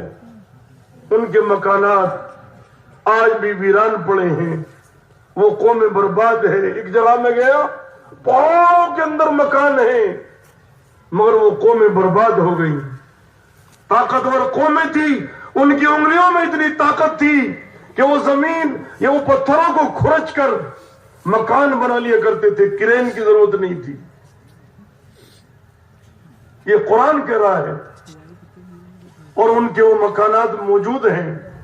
جیسے میں نے عرض کیا کہ فرعون کی نعش مصر میں رکھی ہوئی ہے. آج جتنی زمین پر نافرمانی ہو رہی ہے, یہ زمین کو اللہ تعالیٰ بربادی لے آتے, تباہ برباد کر دیتے. ہمارے نبی صلی اللہ علیہ وسلم رحمت بن کر آئے, ان کی برکت سے ہم لوگ اس زمین پر سانس لے رہے ہیں, ورنہ بدماشی کی کوئی کمی نہیں ہے. اللہ کے حکم کو توڑا جا رہا ہے, مؤذن اذان دے رہا ہے, اللہ سب سے بڑے ہیں, حی علی الصلاۃ حی علی الفلاح, مگر ہم سو رہے ہیں, نمازیں چھوڑ رہے ہیں. اور رہا مسئلہ وہ ان دوسروں کا, یہ ایمان والوں کی برکت سے کھا پی رہے ہیں. یقین کرنا, ہم کسی کو برا نہیں کہتے. قرآن میں اللہ نے فرمایا کسی کے مذہب کو برا مت کہو ورنہ وہ تمہیں برا کہیں گے. ہم اپنے دین کی حقانیت بیان کر رہے ہیں, ہم اپنے دین کا تذکرہ کر رہے ہیں. یہ ساری نشانیاں موجود ہیں. یمن میں ایک باغ تھا. کیا تھا؟ ایک یمن میں باغ تھا. کب تھا, کیا تھا؟ ارے اس کا کچھ تو آثار ہوں گے. وہ اللہ والا آدمی تھا. وہ باغ تھا بہت بڑا, 10 کلومیٹر سمجھو. کتنا بڑا؟ 10 کلومیٹر کا باغ تھا. قرآن میں اس کا تذکرہ ہے. تو وہ 3 جگہ اس کی آمدنی کو کرتا تھا. غریبوں کو ایک حصہ, باغ پر ایک حصہ, اپنی ضرورت پر ایک حصہ. اس کا انتقال ہو گیا. بیٹوں نے کہا کہ ابا تو بیوقوف تھا, مال ہمارا کھلاتا تھا غریبوں کو. جیسے آج ہم زکات روک کر رکھ رہے ہیں نا, 2.5% بھی نہیں دے رہے. یہ قیامت کے دن سانپ اور بچھو کی شکل میں مال آئے گا. مال کی محبت اور دنیا کی محبت جس کے دل میں اتر گئی, سارے دنیا کے قطب ابدال مل کر اس کو ہدایت نہیں دے سکتے. تو وہ مر گیا. بیٹے گئے پھل توڑنے کے لیے, اندھیرے اندھیرے. دن میں جائیں گے تو گاؤں والے پیچھے لگیں گے. اندھیرے اندھیرے گئے, باغ تک پہنچ گئے کہ آپس میں کہنے لگے باغ تو ہے ہی نہیں, ادھر چلو ادھر چلو. رات میں راستہ بھٹک گئے, اندھیرے میں راستہ بھٹک گئے. بھٹکے نہیں تھے, وہی تھے. وہ باغ تھا ہی نہیں. اللہ نے آسمان سے آگ بھیجی اور اس باغ کو کھا گئی. یہ اللہ نے قرآن میں ذکر فرمایا. یمن گئے تھے ہم, یمن. ہاں, وہ 10 کلومیٹر تک کتنی بارش ہو, اس باغ کی جگہ میں ایک گھاس کا تنکا نہیں اگتا. آگ بن گئی, آگ زمین. ایک مفتی صاحب تھے بہت بڑے, تو ایک ساتھی اس کا کوئی ڈیلا لے کر آئے, مگر مفتی صاحب نے اسے اچھا نہیں سمجھا. چونکہ اس زمین میں اللہ کا عذاب آیا تھا تو ہم اس کی مٹی کو کیوں لے کر جائیں؟ علماء تو علماء ہی ہوتے نا، وہ خلیفہ بھی ہیں حضرت مدنی رحمت اللہ علیہ کے واسطے سے. تو وہ میرے سامنے اس نے جو ہے وہ مٹی دی کہ حضرت دیکھو یہ ہمارے ساتھی نے، ہمیں پتہ نہیں تھا، اس نے مٹی رکھ لی. وہ مٹی دکھائی سرخ کہ یہ کون سی مٹی، کہ وہ 10-12 کلومیٹر کا جو باغ تھا وہ آگ نے جلا دیا بدنیتی پر کہ ہم غریبوں کو نہیں دیں گے. اور ابا جب تھا تو برکت ہی برکت تھی، ایک حصہ غریبوں کا اور ایک حصہ اپنی ضروریات کا اور ایک حصہ باغ کی آبپاشی ہے، خدمت ہے، اصلاح ہے. یہ تھا. یہ سب آثار دنیا میں موجود ہیں. آپ چل پھر کر اللہ قرآن میں فرما رہے ہیں، جو اللہ نے قرآن میں فرما دیا، قرآن اللہ کا کلام ہے، وہ حق ہے. چل پھر کر دیکھو، وہ جگہ بھی مل جائے گی جہاں قارون کو دسایا گیا، وہ جگہ بھی موجود ہے جہاں قارون کو میں اس کے خزانے کے دسایا گیا. تبوک کے اندر وہ بستیاں بھی موجود ہیں جو کھنڈرات بن گئیں. اللہ نے پتھروں کی بارش کی. جو اللہ بوندے برساتا ہے وہ اللہ برف بھی برساتا ہے کبھی کبھی. وہ برف 1 کلو کا کر دے، 2 کلو کا کر دے، اللہ کو کوئی روک سکتا ہے؟ ارے ایک معمولی سی ہوا میں جراثیم ڈال دیے، ساری دنیا میں طوفان برپا ہو گیا. تو اللہ اگر پتھروں کی بارش کر دے گا تو دنیا والے باقی رہ سکتے ہیں؟ جب نبی کی دعوت کو قوم نے ٹھکرایا تو اللہ نے پتھروں کی بارش کی. اللہ ہوا کو تیز کر دے، تمہارا گاؤں محفوظ رہے گا، تمہارا ملک محفوظ رہے گا، پورا ورلڈ محفوظ رہے گا. اللہ نے ہوا کا عذاب بھیجا، درخت جیسے ان کے قد و قامت تھے پٹک پٹک کے ختم کر دیا. وَرِيحٍ صَرْصَرٍ عَاتِيَةٍ سَخَّرَ عَلَيْهِمْ 7 لَيَالٍ وَثَمَانِيَةَ أَيَّامٍ. 7 رات اور 8 دن ہوا چلی، پٹک پٹک کے قوموں کو برباد کر دیا. ہم دنیا والوں سے متاثر ہو گئے. انبیاء علیہ السلام کی جو دعوت تھی وہ دعوت اس امت کو ختم نبوت کے طفیل میں ملی تھی.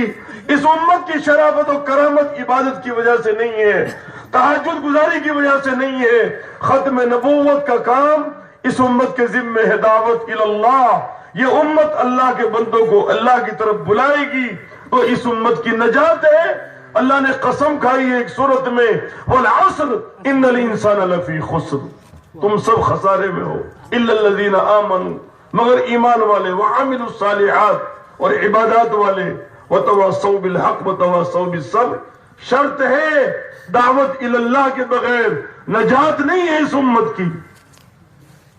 اس لیے اللہ کے نبی صلی اللہ علیہ وسلم نے فرمایا، اذا تبایعتم بالعینہ واخذتم اذناب البقر ورضیتم بالزرع وترکتم الجہاد سلط اللہ علیکم ذلہ. جب تم پکڑ کر بیلوں کی کھیتوں میں پڑ جاؤ گے، خرید و فروخت میں لگ جاؤ گے، منڈیوں میں، اور تم اللہ کے حکموں کو پامال کرو گے، سلط اللہ علیکم ذلہ، اللہ تمہارے اوپر ذلت مسلط کر دیں گے. جب تم دین کی محنت کو چھوڑ دو گے، اور یہ ذلت نہیں ہٹے گی حتی ترجعوا الی دینکم، جب تک کہ تم دین کی تمام تر ذمہ داریوں کو پورا نہ کرو. اب کوئی نبی قیامت تک نہیں آئیں گے. میں عرض کر رہا تھا کہ صحابہ اپنے دین کو بچانے کے لیے کہاں گئے؟ حبشہ گئے. اصل میں حبشہ میری زبان پر، میں چونکہ ابھی 1-1.25 مہینے رہ کر آیا، وہاں گئے. حضرت عثمان، آپ کی بیٹی رقیہ، آپ نے فرمایا ارے کوئی خبر لا کر دو، میری بیٹی کہاں ہے، میرے داماد کہاں ہے. ایک قریش کی عورت آئی سفر سے، اس نے کہا اے محمد صلی اللہ علیہ وسلم، میں نے دیکھا ہے کہ عثمان تمہارے داماد تمہاری بیٹی کو ایک کمزور سے گدھے پر بٹھا کر اسے ہانک رہے ہیں حبشے کی طرف. آپ دیدہ ہوئے اور آپ نے فرمایا میرا عثمان میں اپنے بچوں کے ہجرت کرنے والا لوط علیہ السلام کے بعد سب سے پہلا ہے. سب سے پہلا آدمی کون ہے؟ عثمان ہے لوط علیہ السلام کے بعد. میں اہل و عیال کی ہجرت کرنے والا. حضرت جعفر بھی گئے, وہاں رہنے لگے. مقصد جانے کا تجارت نہیں, بزنس نہیں. اے ایمان والو غور سے سنو, مکے کی زندگی ان کے لیے تنگ تھی, ان کا جرم کچھ نہیں تھا, وہ اپنے دین پر چلنا چاہتے تھے. تو آپ نے فرمایا عادل بادشاہ کے پاس حبشہ چلے جاؤ, سمندر بیچ میں ہے حبشہ کے اور عرب کے. پہنچ گئے, وہاں رہنے لگے.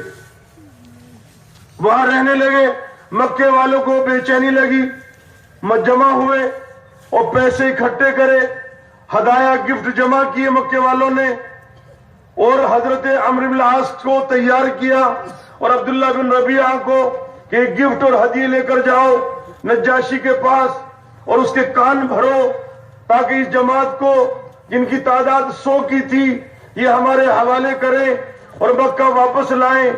عبداللہ بن ربیعہ, عمرو بن العاص تمام گفٹ لے کر پہنچے اور وہاں جرنلوں کو گفٹ دی. پھر دربار سجا نجاشی کا.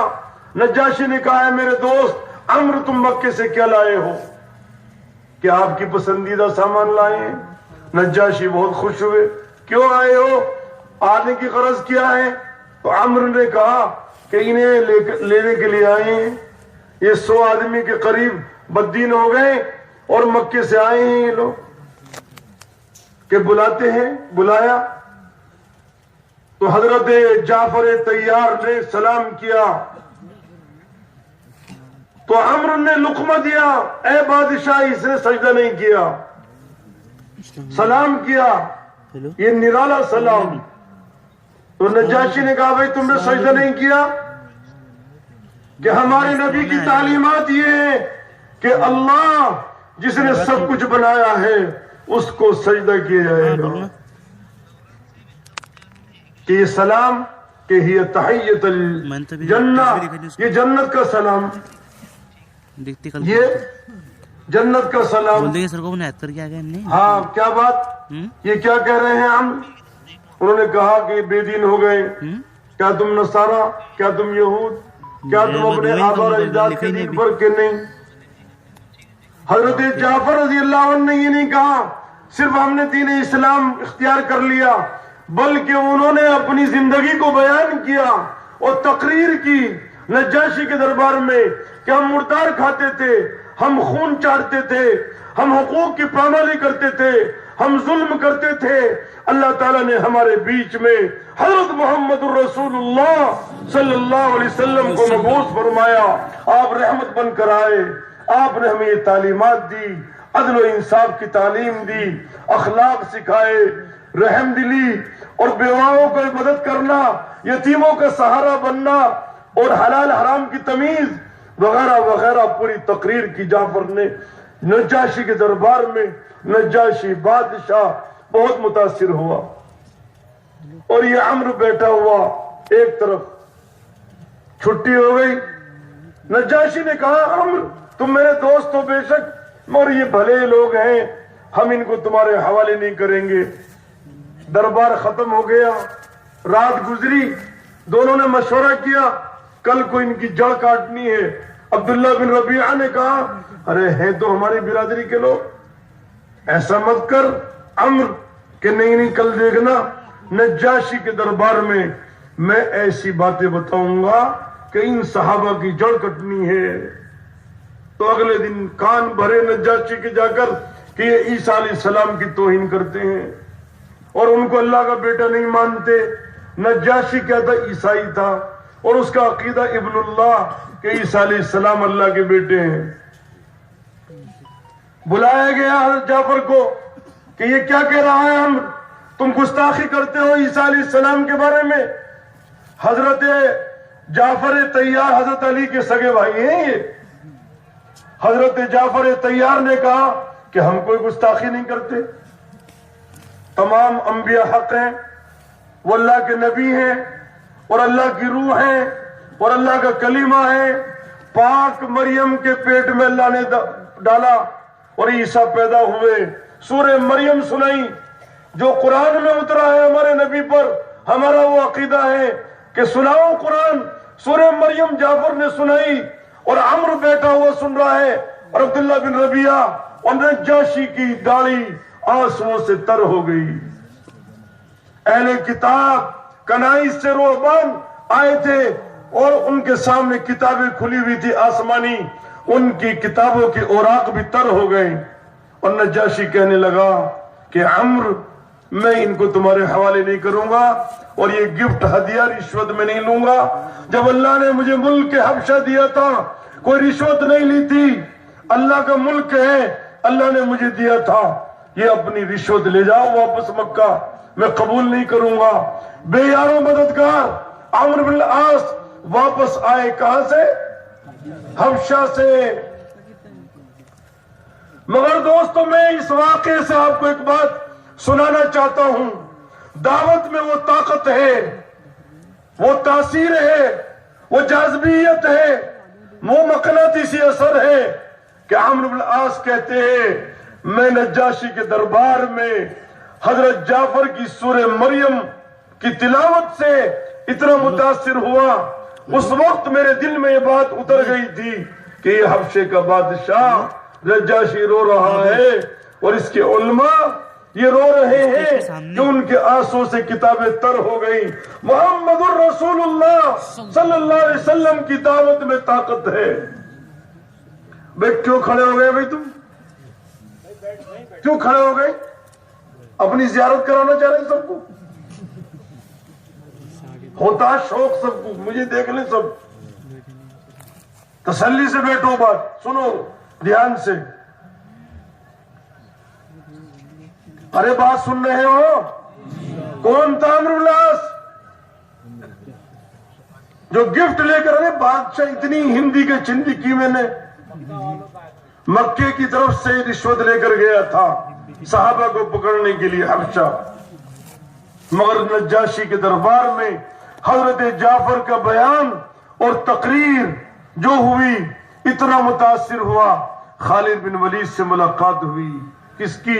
عمرو بن العاص کی۔ صحابہ تو وہیں رہے، یہ تو مایوس ہو کر آ گیا کہ خالد تمہارا کیا ارادہ ہے؟ خالد بن ولید آپ صلی اللہ علیہ وسلم کو تکلیفیں پہنچانے والے، میدان احد میں گڑھے میں گرانے والے، آپ کے دندان مبارک شہید کرنے والے، آپ کا نیچے کا ہونٹ چھد گیا پتھر سے، آپ کے جوتے خون سے بھر گئے، خالد بن ولید اور ابو جہل کا بیٹا اکرمہ، یہ دونوں آپ صلی اللہ علیہ وسلم کے جان لیوا تھے کہ خالد کیا ارادہ ہے تمہارا؟ عمرو بن العاص نے کہا، جو مایوس ہو کر وہ حبشہ سے واپس آیا۔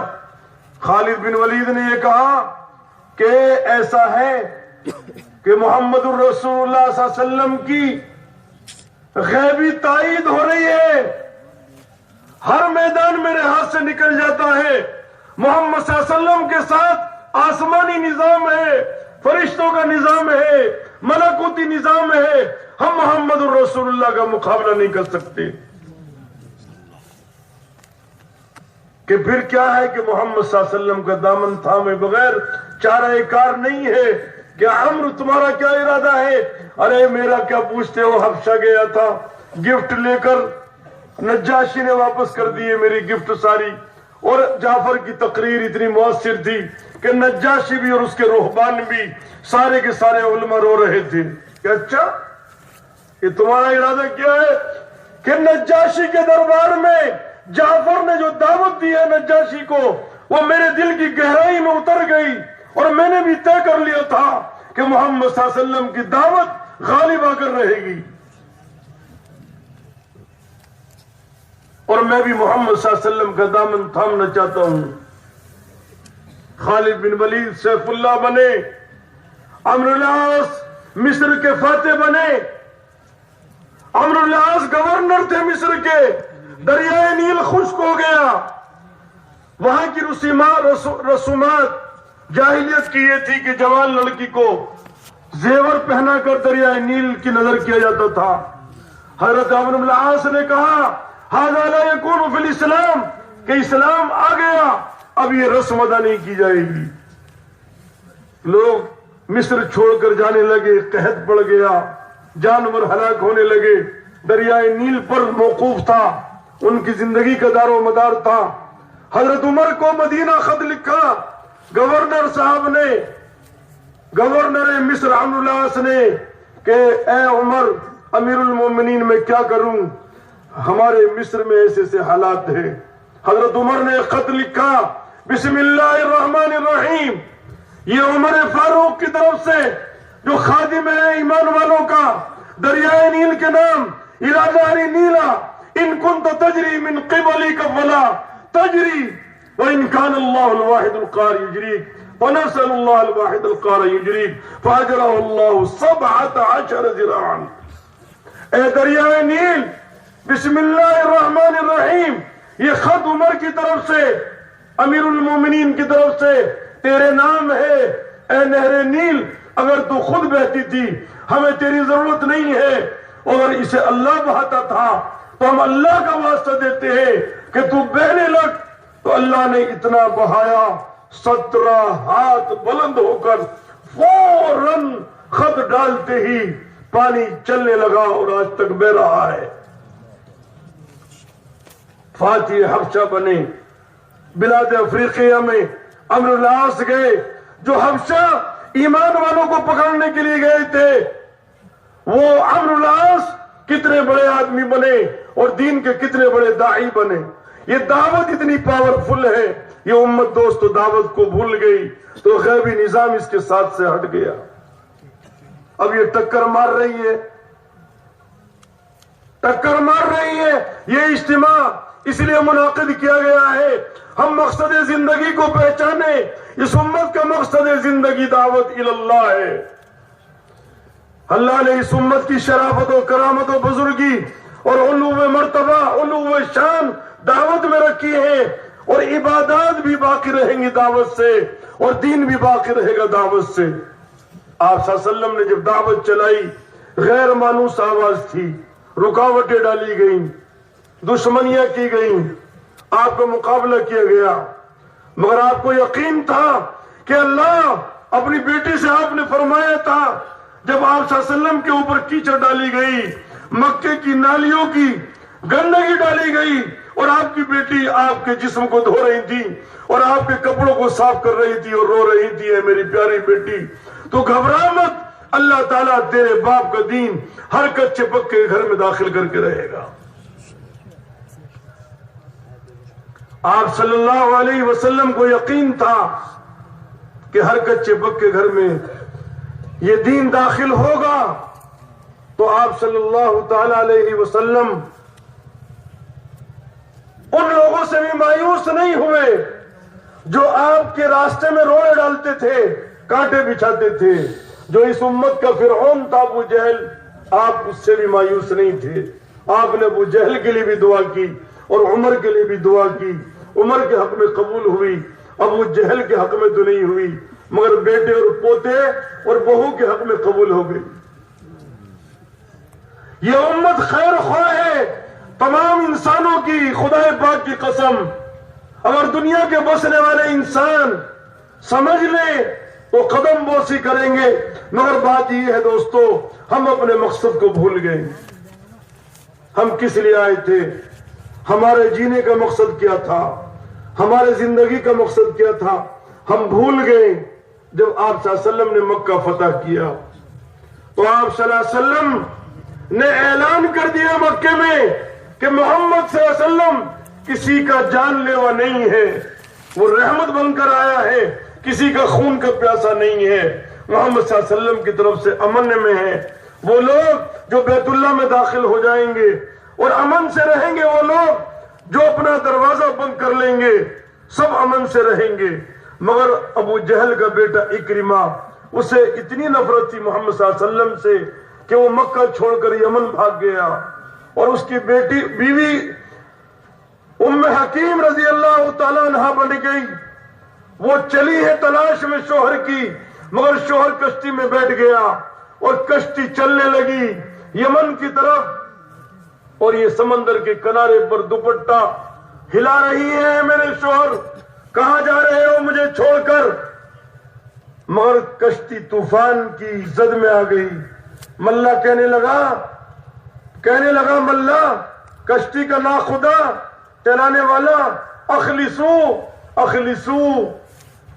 وہ دعوت دینے لگا ایمان کی. تو اکرمہ نے کہا ارے مکے سے اس سے بھاگ کر آیا, اب تو اس ایمان کی دعوت دے رہا ہے کہ اس کے بغیر چارہ کار نہیں, ورنہ تو بھی مرے گا ہمیں بھی لے ڈوبے گا. اس نے کشتی کنارے لگا دی. ادھر بیوی انتظار میں تھی. اس نے کہا میرے شوہر تم کہاں جا رہے ہو بھاگ کر؟ کہ محمد صلی اللہ علیہ وسلم کے ڈر سے کہ محمد صلی اللہ علیہ وسلم کسی کے جان کے بھوکے نہیں ہیں. محمد صلی اللہ علیہ وسلم تو تمام انسانوں کے لیے نہیں, جانوروں کے لیے, دونوں عالم کے لیے رحمت بن کر آئے ہیں. وما ارسلناک الا رحمت للعالمین. اور میں نے تمہارے لیے امن لے لیا ہے. اچھا محمد صلی اللہ علیہ وسلم نے مجھے معاف کر دیا کہ محمد صلی اللہ علیہ وسلم کے اندر بدلے کا جذبہ نہیں ہے. محمد صلی اللہ علیہ وسلم کے خون کے پیاسے جو ہیں ان کو بھی محمد صلی اللہ علیہ وسلم کی طرف سے امن ہے کہ میرے ساتھ چلو. آقا کے دربار میں لے گئی ام حکیم. آپ صلی اللہ علیہ وسلم نے فرمایا کہ ابو جہل کا بیٹا اکرمہ آ رہا ہے مہاجر بن کر, مومن بن کر. فلا تسبوا اباہ فإن سب المیت یؤذی الحی ولا یصل الی المیت.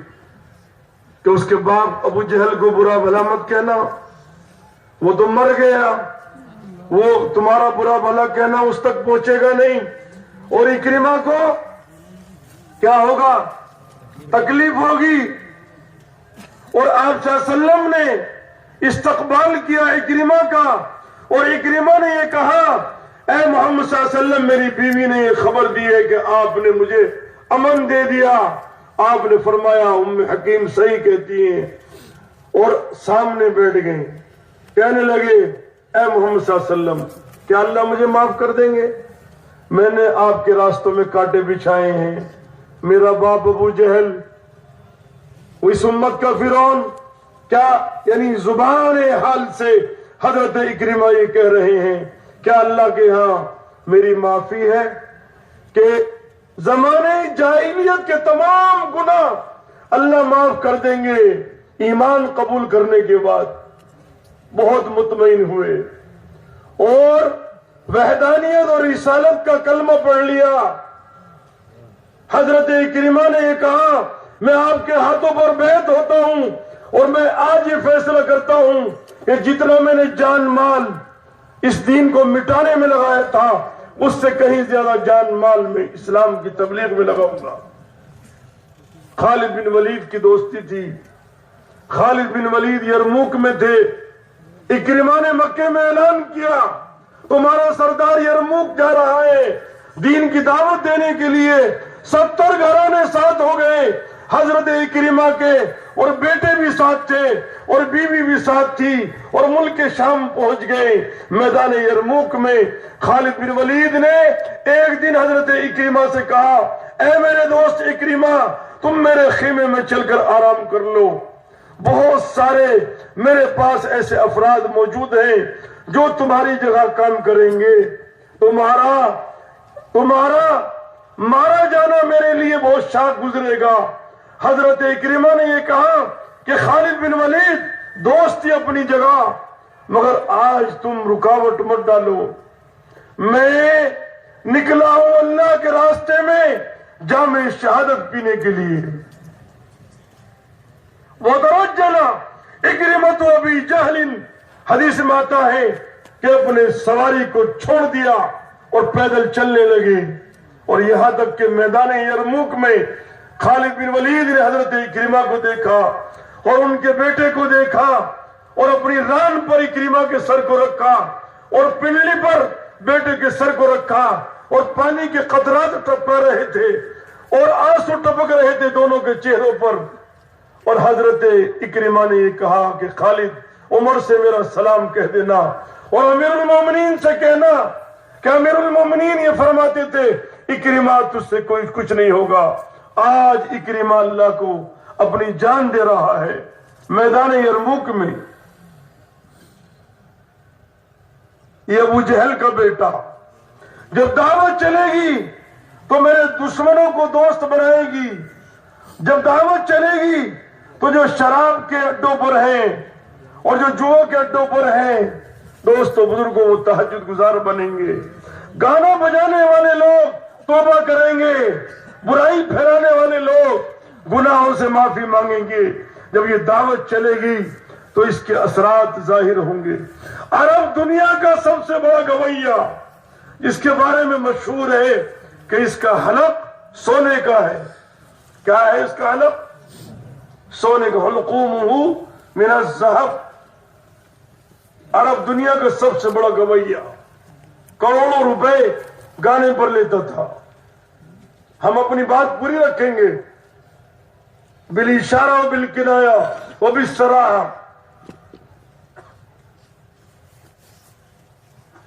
دعوت میں اتنی طاقت ہے کہ کالج کے پڑھنے والا ایک دوست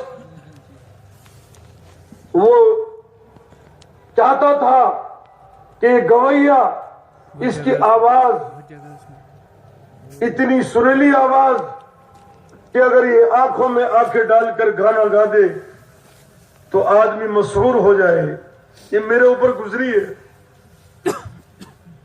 میں مراکو میں جو حضور صلی اللہ علیہ وسلم کی شان میں اس نے نعت پڑھی, مولانا طارق جمیل بھی تھے, ہم لوگ بیٹھے تھے اور وہ کرسی پر بیٹھا تھا.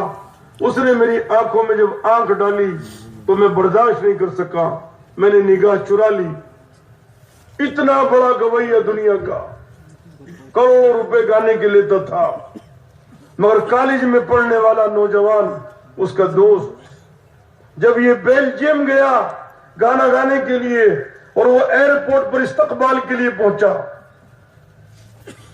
تو مراکشی لڑکیوں نے بلایا تھا گانے کے لیے. بیلجیم جو رہتی ہیں سمندر کے اس پار.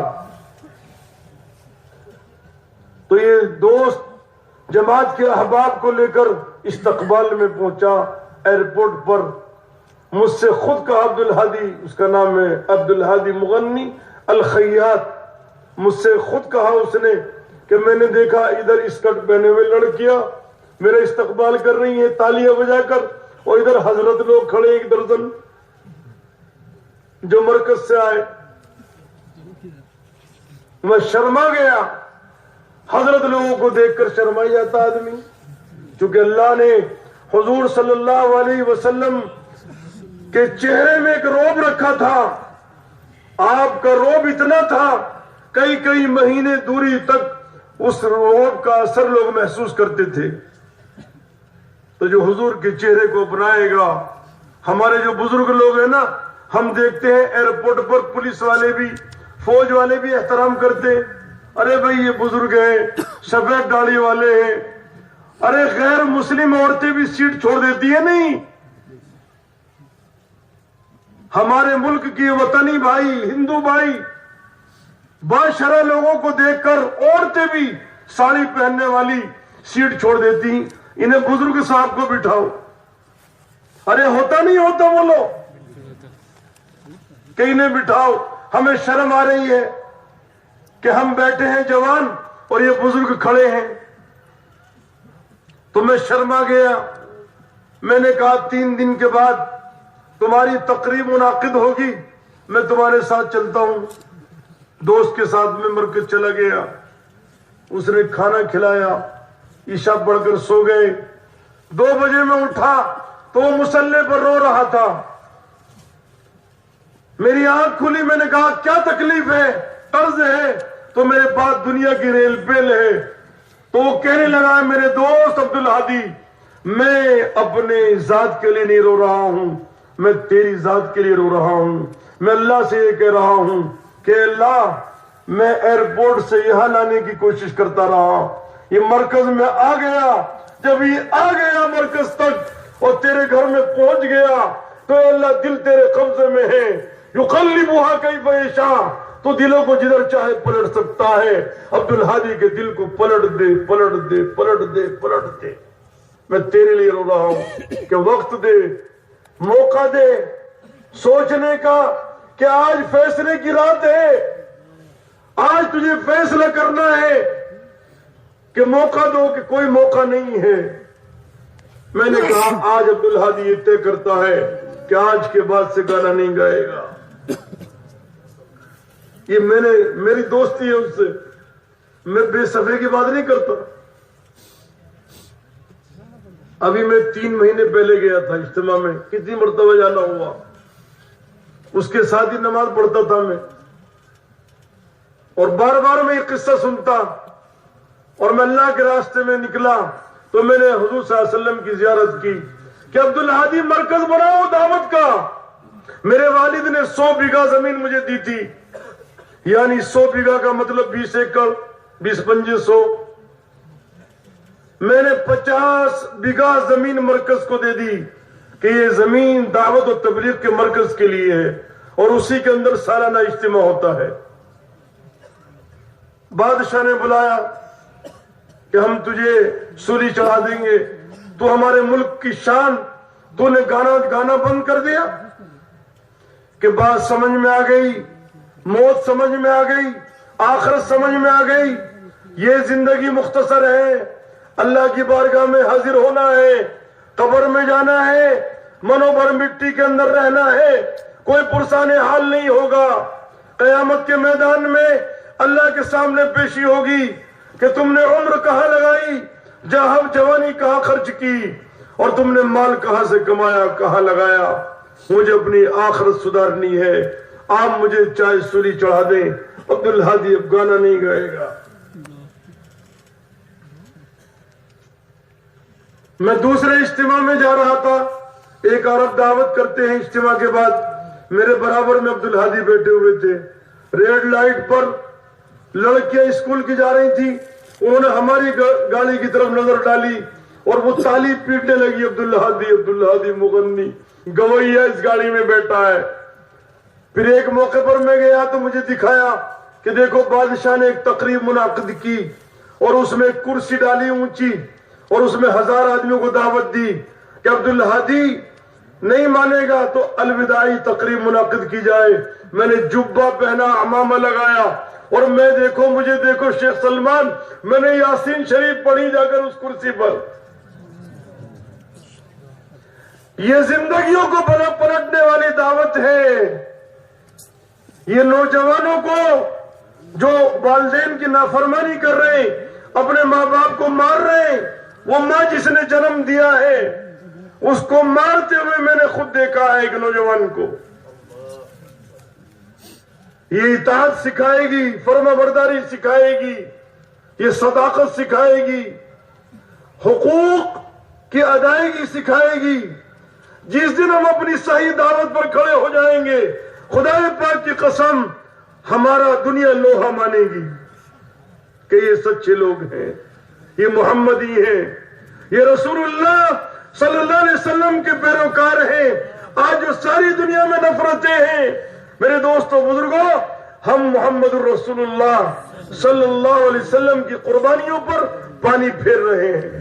اللہ ہم سے ناراض ہے، اللہ ہم سے ناراض ہے. ایک اسٹیشن پر تھے ہم، پرانا وقت کی بات ہے، ٹی ٹی صاحب آئے، ٹی سی، انہوں نے ہمیں پکڑ کے بڑے صاحب کے پاس لے گئے کمرے میں. وہ بڑے صاحب بولے انہیں کیوں لایا ہے؟ انہیں یہ نماز پڑھ رہے تھے. اتنی ڈانٹ پلائی، چوروں کو تو پکڑ کے لائے نہیں، جو بغیر ٹکٹ سواری کر رہے ہیں، یہ اللہ والے لوگوں کو پکڑ کے لایا. ایک نوجوان بغیر ٹوپی کا، اسے بھی پکڑ کے لایا. وہ کہنے لگا کہ میں بھی ان کے ساتھ ہوں. تو صاحب نے چشمہ لگا رکھا تھا، اوپر کو سر اٹھایا، ابے تیرے سر پہ تو ٹوپی نہیں، تو ان کے ساتھ کہا ہے. ہمارا تعارف بدل گیا، ہماری پہچان بدل گئی. خدا پاک کی قسم ساری دنیا آپ سے محبت کرے گی، یہاں تک کہ جنات بھی محبت کریں گے. حضرت عمر ابن عبدالعزیز کا جب انتقال ہوا تو چرواہا جنگل سے آیا، روتا ہوا، غابے سے جنگل سے بکریوں کو ریوڑ کو لے کر شہر کی طرف متوجہ ہوا، اور وہ رو رہا تھا اور یہ کہہ رہا تھا کہ آج عمر ابن عبدالعزیز کا انتقال ہو گیا، کسی نے کہا کہ تجھ سے جنگل میں کس نے خبر دی؟ کہنے لگا آج میری بکری پر بھیڑیے نے حملہ کر دیا۔ عبدالعزیز اتنا عادل اور منصف بادشاہ تھے کہ ان کے ہوتے ہوئے ہو نہیں سکتا تھا بھیڑیا یہ ہمت کرتا کہ بکری کو پھاڑ دے۔ آج جب بھیڑیے نے بکری کو پھاڑا ہے تو میں سمجھ گیا کہ عمر ابن عبدالعزیز زمین پر نہیں ہے۔ حضرت عمر کا جب جنازہ اٹھا، حضرت امیر المومنین کا جب انتقال ہوا، غابات اور جنگلات اور پہاڑوں سے رونے کی آواز آ رہی تھی، جنات رو رہے تھے غابات میں۔ ہماری اس مجلس میں جنات بھی ہے، آپ کو نظر نہیں آ رہے؟ وہ بھی بیان سن رہے، وہ بھی جماعتوں میں جا رہے۔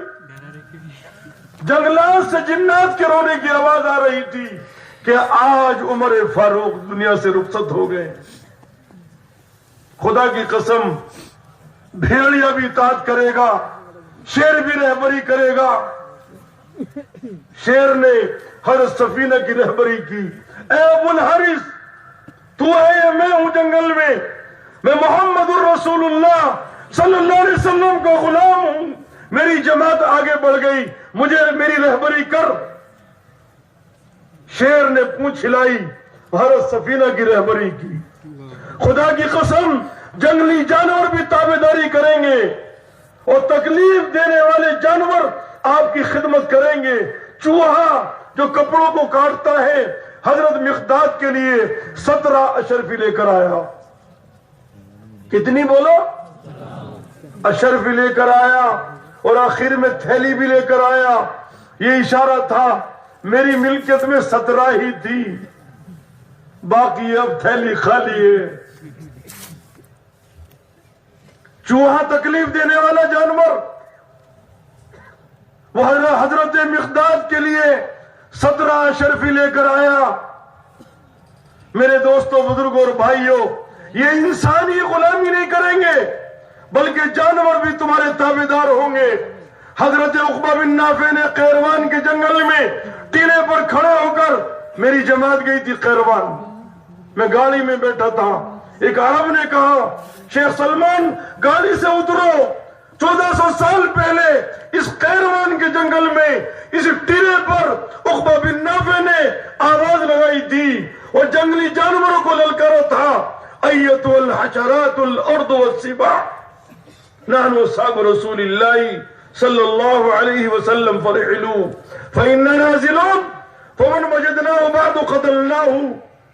اے شیرو، اے شیرنیوں، اے ہاتھیوں، اے موذی جانوروں، ہم محمد الرسول اللہ صلی اللہ علیہ وسلم کے غلام ہیں، ہم یہاں پر ٹھکانہ بنائیں گے، تم یہاں سے چلے جاؤ، 3 دن کی مہلت ہے، ورنہ ہم 3 دن کے بعد جس کو چاہیں گے اسے پکڑ کر قتل کر دیں گے۔ جنگلی جانور سنہرے سونے کے حروف سے لکھنے کی تاریخ ہے۔ جنگلی جانور مورخین، عیسائی مورخین بھی لکھتے ہیں کہ جنگلی جانوروں نے عقبہ بن نافع کے لیے وہ جنگل کو خالی کر دیا تھا۔ کہاں ہو؟ بھیگی ہوئی بکری، بھیگی ہوئی بھیڑ، بھیگی ہوئی چوہیاں کی طرح سے زندگی گزار رہے۔ آج ساری دنیا میں تباہی مچ رہی۔ آج میرے دوستوں، بزرگوں، انسان کے لیے بھیڑیا بن گیا، آج انسان جانور بن گیا۔ کل جانور بھی انسان کی خدمت کرتا تھا، آج انسان انسانوں کے لیے جانور بن گیا، بھیڑیا بن گیا۔ ایک بزرگ نے کہا کہ یہ سب بھیڑیے ہیں، چیتے ہیں، یہ سانپ اور بچھو ہیں، کہ لے تو میرا چشمہ لگا کر دے۔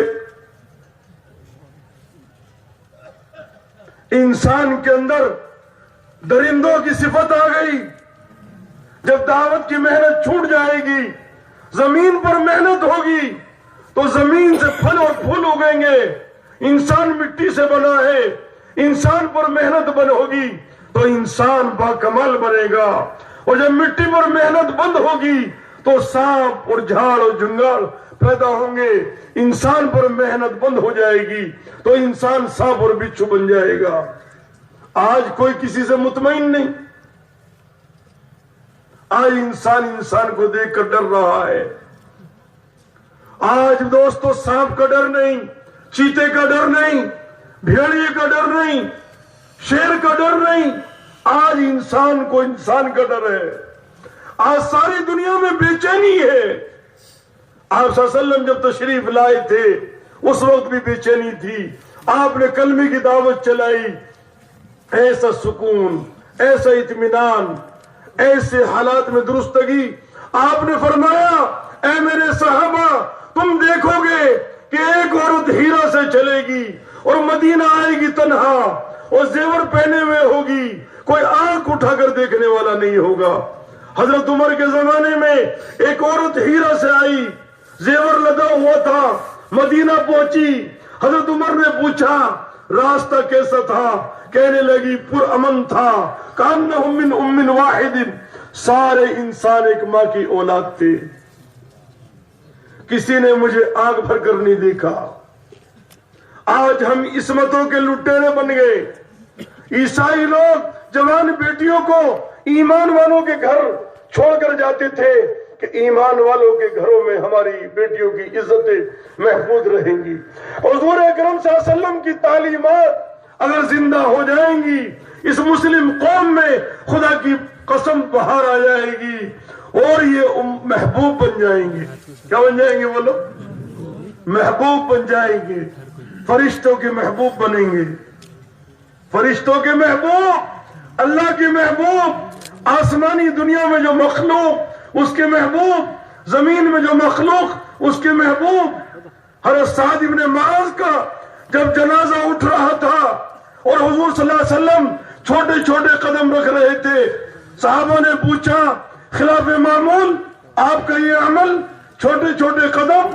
آپ نے فرمایا سعد بن معاذ کے جنازے پر اتنے فرشتے اترے ہیں کہ قدم رکھنے کی جگہ نہیں ہے. حدیث میں آتا ہے اہتز عرش الرحمان, سعد بن معاذ کے جنازے پر عرش ہلنے لگا. یہ انسان مٹی سے بنا ہوا ہے مگر یہ اشرف المخلوقات ہے.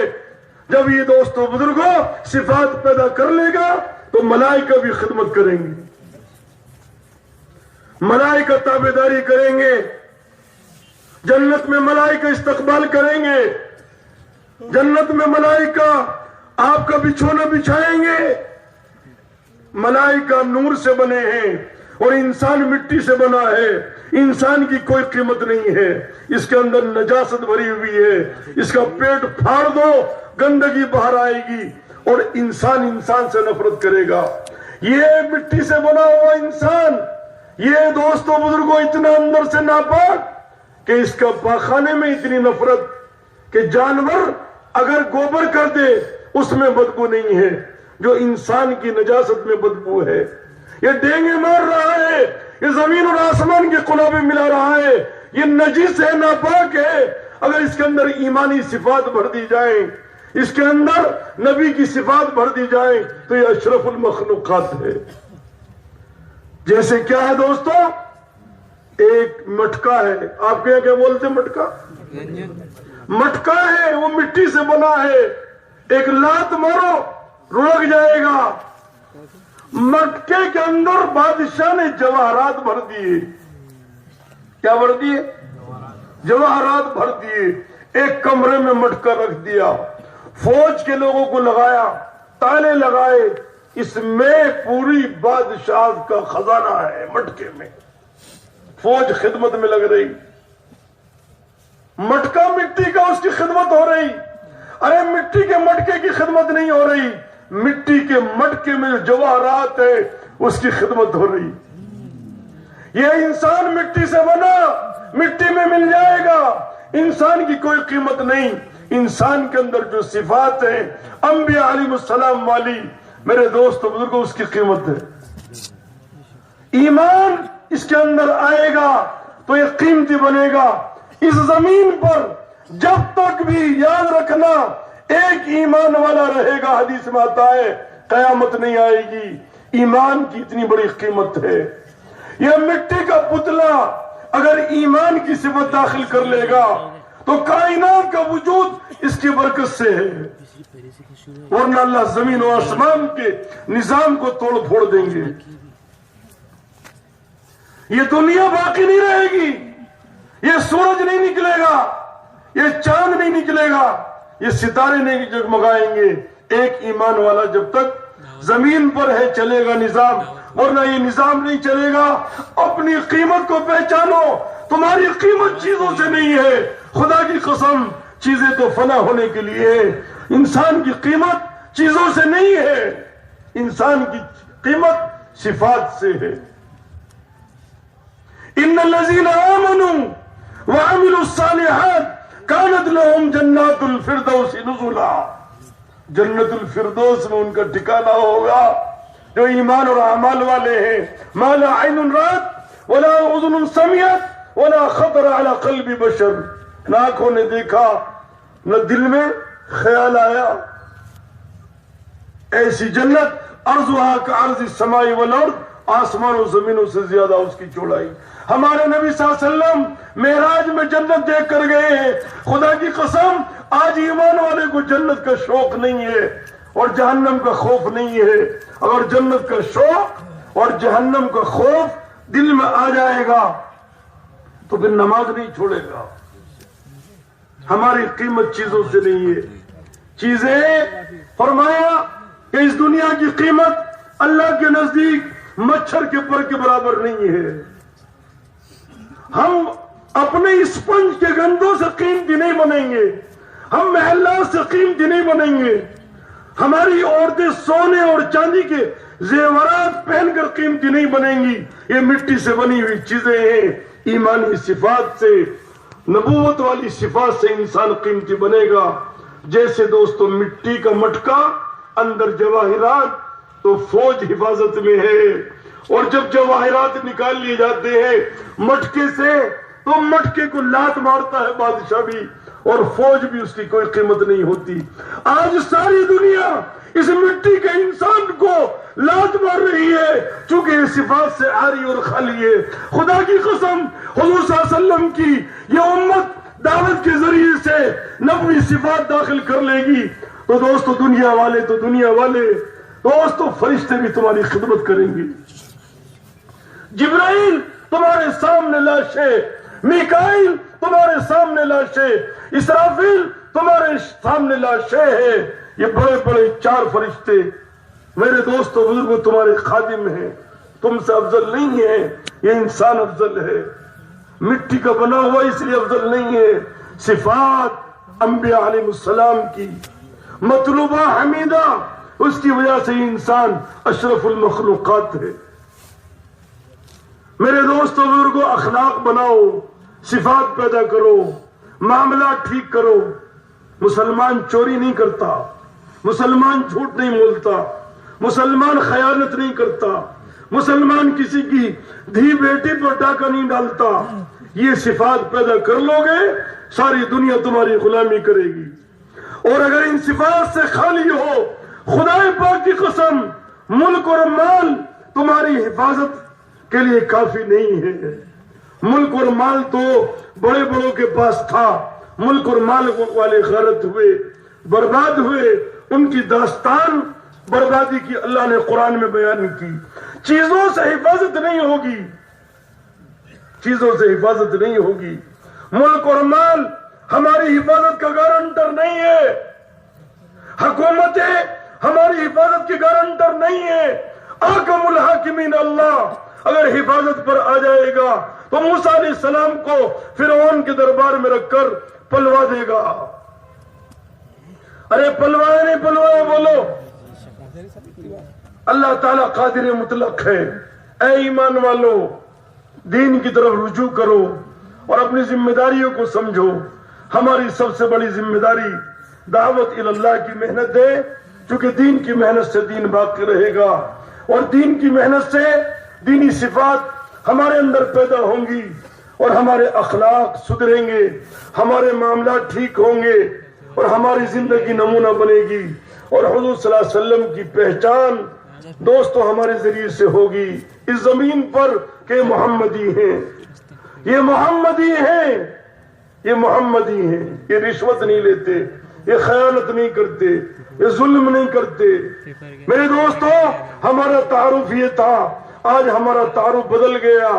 اپنا تعارف حاصل کرنے کے لیے اللہ کے راستے میں ہم نکلیں گے تو ساری کائنات انشاءاللہ ہماری تابعداری کرے گی۔ جنات ہماری خدمت میں ہوں گے، ملائکہ ہماری خدمت میں ہوں گے، اور تمام حیوانات ہماری خدمت میں ہوں گے، اور اللہ ہماری چیزوں میں برکت ڈالیں گے، ہمارے مال میں برکت، کمائی میں برکت، گھی میں برکت، دودھ میں برکت، غلے میں برکت، کھجوروں میں برکت، ہمارے سنتروں میں برکت، ہمارے جتنے بھی پھل فروٹ ہیں اس میں برکت ڈالیں گے۔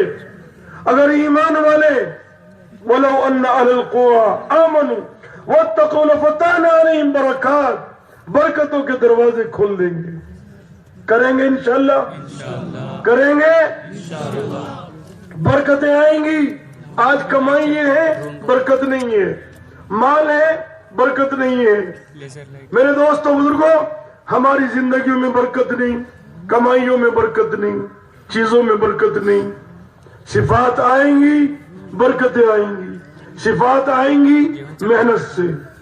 تو سب ارادے کرو انشاءاللہ کہ ہم انشاءاللہ صفات اپنے اندر پیدا کرنے کے لیے اللہ کے راستے میں نکلیں گے۔ کتنی آہستہ سے آپ ہلکے سے آمین کہہ رہے ہو؟ انشاءاللہ طے کریں کہ ہم دین کی محنت کے لیے انشاءاللہ تیار رہے۔ اللہ مجھے بھی قبول فرمائے، اللہ آپ کو بھی قبول فرمائے۔ جتنے لوگ اللہ کے راستے میں جا رہے ہیں وہ تو جا ہی رہے ہیں، مگر جو واپس جا رہے ہیں وہ بھی جانے کے ارادے سے واپس ہوں اور مقام پر